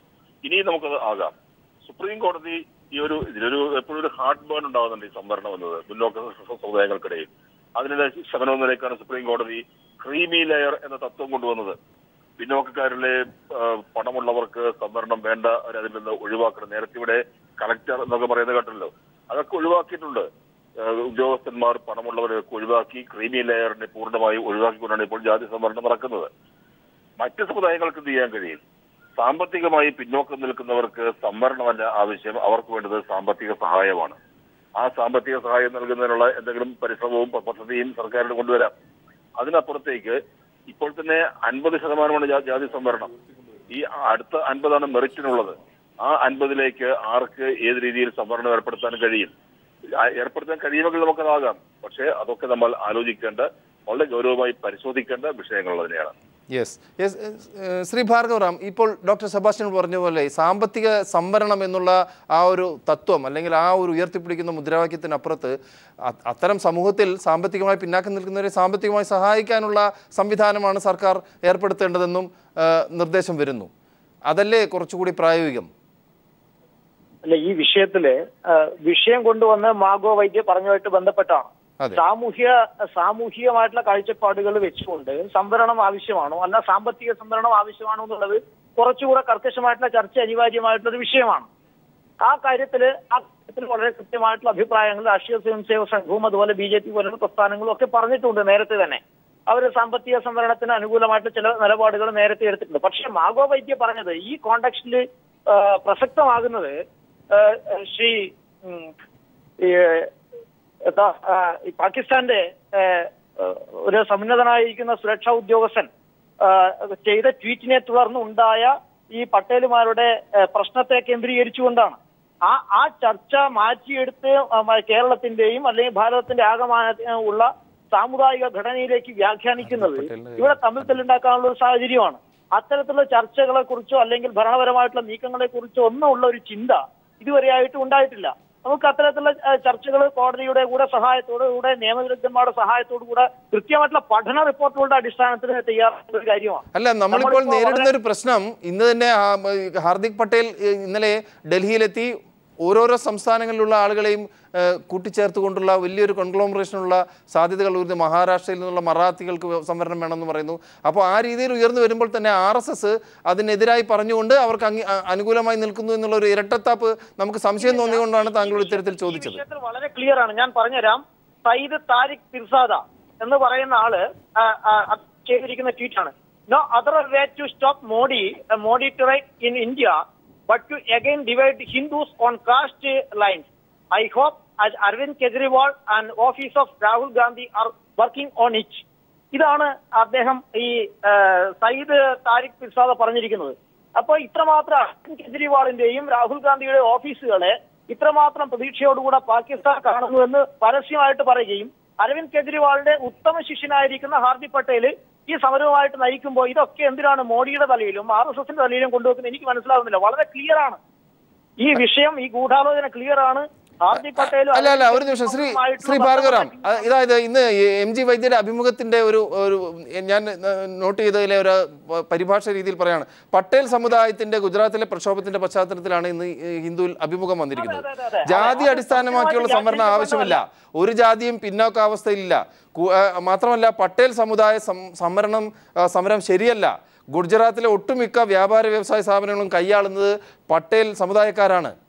അപ്പോൾ അത് പറയുന്നതിനോടൊപ്പം തന്നെ പറയുന്നു സംവരണം ഉണ്ടെങ്കിൽ എല്ലാവർക്കും സംവരണം വേണം, അല്ലെങ്കിൽ സംവരണം നിർമ്മാർജ്ജനം ചെയ്യണം. ആ ന്യൂസിൽ അങ്ങനെയല്ല ഉള്ളത്, ഞാൻ പറഞ്ഞുതരാം. ആ ന്യൂസിൽ കുറച്ചുകൂടി ഉണ്ട്. ആ ന്യൂസിലുള്ളത് ഈ സംവരണം ആവശ്യപ്പെട്ടുകൊണ്ടിരിക്കുന്ന ആൾക്കാരൊക്കെ വലിയ വലിയ വോട്ട് ബാങ്കുകളാണ്. ഈ വോട്ട് ബാങ്കുകളെ പ്രീണിപ്പിക്കാൻ വേണ്ടിയിട്ട് രാഷ്ട്രീയക്കാർ മുതിർന്നാൽ ഇവിടുത്തെ സംവരണത്തിന്റെ അടിസ്ഥാന തത്വം മറിക്കപ്പെടും. ഇത് വളരെ കൃത്യമായിട്ട് ആ വാർത്തയിൽ ഉണ്ട്.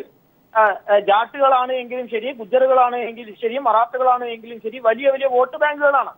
ആ വോട്ട് ബാങ്കുകളെ പ്രീണിപ്പിക്കാൻ വേണ്ടിയിട്ട് രാഷ്ട്രീയക്കാർ തയ്യാറായാൽ ഇവിടുത്തെ സംവരണത്തിന്റെ തത്വം തന്നെ അട്ടിമറിക്കപ്പെടും. ആ ആശങ്ക താങ്കളുടെ ഒരു അതിന്റെ ഇടപെടലായിട്ട് തന്നെ അതിനെ കാണേണ്ടി വരും. അങ്ങനെയല്ല നമ്മൾ മനസ്സിലാക്കിയത്. ഇപ്പോൾ നിലവിലുള്ള ഈ സംവരണങ്ങളുടെ ആനുകൂല്യങ്ങൾ പറ്റുന്ന അവരുടെ വോട്ട് ബാങ്കിനെ കാണുന്നു, അതുകൊണ്ട് ആ സംവരണം എടുത്ത് കളയുന്നില്ല എന്നാണ് ശ്രീ MG വൈദ്യ ഉദ്ദേശിച്ചതെന്നാണ് നമ്മൾ മനസ്സിലാക്കിയത്. ഒരുപക്ഷെ തെറ്റായിരിക്കാം. തിരിച്ചു വരാം. ഡോക്ടർ ഫസൽ ഗഫൂർ, ഇന്നത്തെ ഹിന്ദുവിലെ അഭിമുഖത്തിന്റെ പശ്ചാത്തലത്തിൽ നമ്മൾ ഈ ചർച്ച നടത്തുമ്പോൾ കേരളത്തിന്റെ ഒരു സാമൂഹിക പരിപ്രേക്ഷ്യത്തിൽ ഇന്ന് കഴിഞ്ഞ ദിവസം സ്വാധി നിരഞ്ജൻ ജ്യോതി എന്ന കേന്ദ്രമന്ത്രി SNDP യോഗം ഓഫീസിലെത്തി പറഞ്ഞു, നിങ്ങളെല്ലാവരും എഞ്ചിനീയറിംഗ് കോളേജുകൾ ആരംഭിക്കണം, ആരംഭിക്കണം, നിങ്ങൾ ഡെൻ്റൽ കോളേജുകൾ ആരംഭിക്കണം, സമുദായത്തിലെ താഴ്ന്ന ഇടയിലുള്ള ആളുകളെ ഉയർത്തിക്കൊണ്ടുവരാൻ അത്തരം സ്ഥാപനങ്ങൾക്ക് സാധിക്കുമെന്ന്. അതേസമയം ഇപ്പോൾ RSSൻ്റെ മുതിർന്ന നേതാവ് പറയുന്നത് വിദ്യാഭ്യാസ രംഗത്തും സംവരണങ്ങൾക്ക് പ്രസക്തിയില്ല. താങ്കളെപ്പോലുള്ള MESൻ്റെ പ്രസിഡൻ്റായിട്ടുള്ള താങ്കൾക്ക് ഇതേക്കുറിച്ച് പ്രതികരിക്കാൻ ഉണ്ടാകുമെന്ന് പ്രതീക്ഷിക്കുന്നു. ആദ്യം തന്നെ ഞാൻ ഒരു ചെറിയ കണക്ക് പറഞ്ഞ ശേഷം ഞാൻ ഇങ്ങോട്ടേക്ക് വരാം. എന്നാണ് ഈ സംവരണം വന്നത് ഇന്ത്യയിൽ? 1955 കാക്കാ കേൽക്കർ കമ്മീഷൻ ജവഹർലാൽ നെഹ്റു എടുത്ത് കൊട്ടയിലിട്ട്, 1980 മണ്ഡൽ കമ്മീഷൻ റിപ്പോർട്ട് എടുത്തിട്ട് ഇന്ദിരാഗാന്ധി പൂത്തിവെച്ച്, 1990 തുടങ്ങിയ ഒരു പ്രക്രിയ 2005 ഓൾ ഇന്ത്യ ഇൻസ്റ്റിറ്റ്യൂട്ട് IIT എത്തിയത്. 15 കൊല്ലം എടുത്ത് ഇന്ത്യയിൽ സംവരണം പൂർണ്ണ രൂപത്തിൽ. അത് കഴിഞ്ഞിട്ട് ഇപ്പോൾ 10 കൊല്ലമായിട്ടുള്ളൂ. 10 കൊല്ലത്തിനുള്ള ഫൈനൽ കണക്ക് ഞാൻ പറഞ്ഞുകൊണ്ട് അവസാനിപ്പിക്കുക. ഫൈനലായിട്ടുള്ള കണക്ക് എന്താണെന്ന് വെച്ചാൽ ഓൾ ഇന്ത്യ സെൻട്രൽ ഗവൺമെൻറ് സർവീസസിൽ ഇപ്പോഴും പിന്നോക്ക ജാതികൾ 54% പിന്നോക്ക ജാതികൾ 6% മാത്രമേ ഉള്ളൂ. അപ്പോൾ കേരളം വേറെ തന്നെയാണ്, ഇവിടെ വേറെ തന്നെയാണ്. പിന്നെ ഇവിടെ തന്നെ നമ്മൾ നോക്കുകയാണെങ്കിൽ ഇവിടുത്തെ ഞാൻ ആ കണക്കുകളെ പറ്റി പറയാം. എഞ്ചിനീയറിംഗ് കോളേജ് അത് തുടങ്ങാൻ പറഞ്ഞു, ആദ്യം തുടങ്ങേണ്ടതെന്ന് പറഞ്ഞ് ഞാൻ ചോദിക്കട്ടെ, ഇവിടുത്തെ എയ്ഡഡ് മേഖലയിൽ 75 ക്രൈസ്തവ സ്ഥാപനങ്ങളും 21 NSS സ്ഥാപനങ്ങളുണ്ട്. 150 ചിലാനം എയ്ഡഡ് കോളേജുകൾ ഉള്ളതിൽ സവർണർക്കാണ് ഇവിടെ 150ൽ 100 ഉള്ളത്. സ്കൂളുകളുടെ കണക്ക് എന്താണ്? ഇപ്പോൾ വെറുതെ ഏതെങ്കിലും ഹമുക്ക് സ്വാമി അവിടെ പോയിട്ട് എന്തെങ്കിലും പറഞ്ഞിട്ട് കേന്ദ്രമന്ത്രിയായിട്ട് ഹമുക്ക് അല്ലാതാവില്ലോ, മനസ്സിലല്ലേ? അവിടെ പോയിട്ട് പറഞ്ഞല്ലോ, കണക്ക് ഞാൻ പറഞ്ഞുതരാമല്ലോ. കേരളത്തിലെ നിങ്ങൾ എയ്ഡഡ് സ്കൂളുകൾ എടുത്തു നോക്കൂ, ആരുടെ കയ്യിലാണ് കൂടുതലുള്ളത്? സവർണ വിഭാഗങ്ങൾ. അതിൽ മതം വരുന്നില്ലോ, അതിൽ ക്രൈസ്തവരും വരുന്നുണ്ട്. സാഹചര്യമാണ് കേന്ദ്രത്തിന്റെ. മാത്രമല്ല ജി സുധാകരൻ MLA ആണ് തോന്നുന്നു. ഫക്രുദ്ദീൻ അലി എന്തായിരുന്നു അഭിപ്രായപ്പെട്ടത്? സുധാകരൻ പറഞ്ഞത് പിന്നെ എത്ര ദളിത് വിഭാഗത്തിൽപ്പെട്ട ചായക്കട നടത്തുന്നുണ്ട്, എത്ര ദളിത് വിഭാഗത്തിൽപ്പെട്ട ആളുകൾ സ്വകാര്യ സ്ഥാപനങ്ങളിൽ MD ആയിട്ടിരിക്കുന്നുണ്ട്, എത്ര ദളിത് വിഭാഗങ്ങൾക്ക് സ്കൂളുകളുണ്ട്, എത്ര ദളിത് വിഭാഗങ്ങൾക്ക് കോളേജുകളുണ്ട്. ഈ ഗവൺമെന്റ് ശമ്പളം കൊടുക്കുന്ന അഫിലിയേറ്റഡ് സ്കൂളുകളിൽ എത്ര കോളേജുകളിൽ എത്ര ദളിത് അധ്യാപകരുണ്ട്. ശ്രീ ഫക്രുദ്ദീൻ അലി, നമ്മൾ ഈ ചർച്ചയുടെ അവസാന ഘട്ടത്തിലേക്ക് കടക്കുമ്പോൾ ഈ ജാതി സംവരണം പറ്റി സാമ്പത്തിക സംവരണം എന്നുള്ളത് പ്രസക്തമല്ല, അതിന് യാതൊരു രീതിയിലുള്ള ലീഗാലിറ്റി ഇല്ല എന്ന് ഡോക്ടർ സെബാസ്റ്റ്യൻ പോൾ അഭിപ്രായപ്പെടുകയുണ്ടായി. അതേസമയം ഹിന്ദുത്വ അജണ്ട കൃത്യമായി നടപ്പാക്കാൻ ഉദ്ദേശിക്കുന്ന സംഘടനകൾ, പ്രത്യേകിച്ചും ഇന്ന് ഭരണത്തിൽ നിന്ന് BJP ഉൾപ്പെടെയുള്ള സംഘടനകൾ ഇതിനെ രഹസ്യമായും പരസ്യമായും ഈ അജണ്ട ഉയർത്തിക്കൊണ്ടുവരാൻ പല നടപടികളും നീക്കുന്നതായി നമുക്ക് കാണാൻ സാധിക്കും. അവരുടെ അജണ്ട ഇന്ത്യനെ നെഹ്റു ചെയ്ത പ്രവർത്തനങ്ങളെ, നെഹ്റു എന്ന് വെച്ചാൽ ഇന്ത്യയിലെ എല്ലാ ജനവിഭാഗങ്ങളും ഉയർത്തിക്കൊണ്ടുവരാനുള്ള സമയം അതേ നടന്നത്. ഇന്ദിരാഗാന്ധിയുടെ കാലത്ത് തന്നെ ആ പ്രവർത്തനം സബോട്ടേജ് ചെയ്തിട്ടുണ്ട്. നെഹ്റു വിഭാവനം ചെയ്ത ഇന്ത്യയെ ഇല്ലാതാക്കുക എന്നുള്ളതാണ്. സവർണ്ണ യഥാർത്ഥത്തിൽ അധിഷ്ഠിതമായിട്ട് ഇന്ത്യ കെട്ടിപ്പടുക്കുക എന്നുള്ളത് തന്നെയാണ് അവരുടെ ഉദ്ദേശം. അതാണ് അവരുടെ അജണ്ട. പക്ഷേ ഞാൻ മറ്റൊരു കാര്യം പറയാം.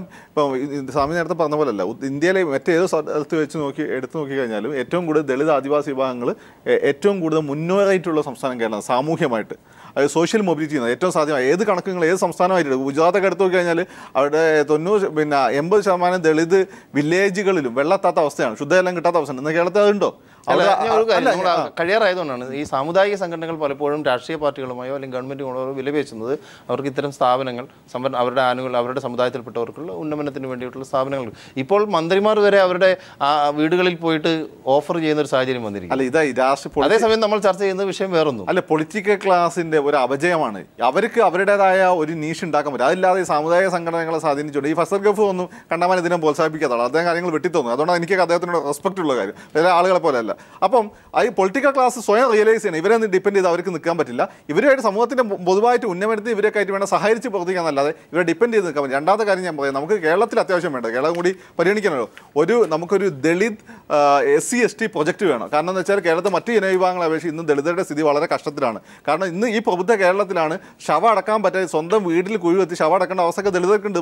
കഷ്ടമാണ്. ഉത്തരേന്ത്യ അപേക്ഷിച്ച് നമ്മളെ സ്ഥിതി ഭേദമാണെങ്കിൽ പോലും. അതുകൊണ്ട് ആ ഒരു മേഖല, അതിന് ഏറ്റവും വലിയ കാരണം വെച്ചാൽ സെൻട്രൽ ട്രാവൻകൂറിലെ രാഷ്ട്രീയക്കാർ ദളിത് കോളനിയിലേക്ക് ആദിവാസി കോളനി വീട് റോഡ് വെട്ടാനൊക്കെ പറഞ്ഞുകൊണ്ട് നടത്ത ഫണ്ടുകൾ വെട്ടിച്ചാനാണ്. മലബാറിൽ അത്രയും കാണാൻ പറ്റില്ല. മലബാറിൽ ദളിത് കുറച്ചുകൂടി മുന്നിലാണ്. അപ്പോൾ അതുകൊണ്ട് ഈ യാഥാർത്ഥ്യങ്ങളും മനസ്സിലാക്കിക്കൊണ്ട് നമുക്ക് SC/ST പ്രൊജക്റ്റ് കൂടി ആവശ്യമുണ്ട്. ഇനിയും നമുക്ക് ചർച്ച ചെയ്യാൻ നമ്മുടെ സമയം അതിക്രമിച്ചിരിക്കുന്നു. തീർച്ചയായും ശ്രീ ഭാർഗവറാം, താങ്കൾക്ക് പ്രതീക്ഷയ്ക്ക് വക നൽകുന്ന രീതിയിലല്ലാതെ SNDP general secretary Vellappally Natesan ഇന്ന് വീണ്ടും പ്ലേറ്റ് മാറ്റിയിട്ടുണ്ട്. BJPയുമായി കൂട്ടുകൂടില്ലെന്നും BJP അക്കൗണ്ട് തുടങ്ങുകയും ഇല്ലെന്നാണ് അദ്ദേഹം ഇന്ന് പറഞ്ഞു വെച്ചിരിക്കുന്നത്. വളരെയധികം നന്ദി. ഈ ചർച്ചയിൽ പങ്കെടുത്തതിന് ഡോക്ടർ PA ഫസൽ ഗഫൂർ, ഒപ്പം ശ്രീ ഫക്രുദ്ദീൻ അലി, അഡ്വക്കേറ്റ് ശ്രീ ഭാർഗവറാം, ഡോക്ടർ സെബാസ്റ്റ്യൻ പോൾ, മുതിർന്ന മാധ്യമപ്രവർത്തകനായ ജേക്കബ് ജോർജ്.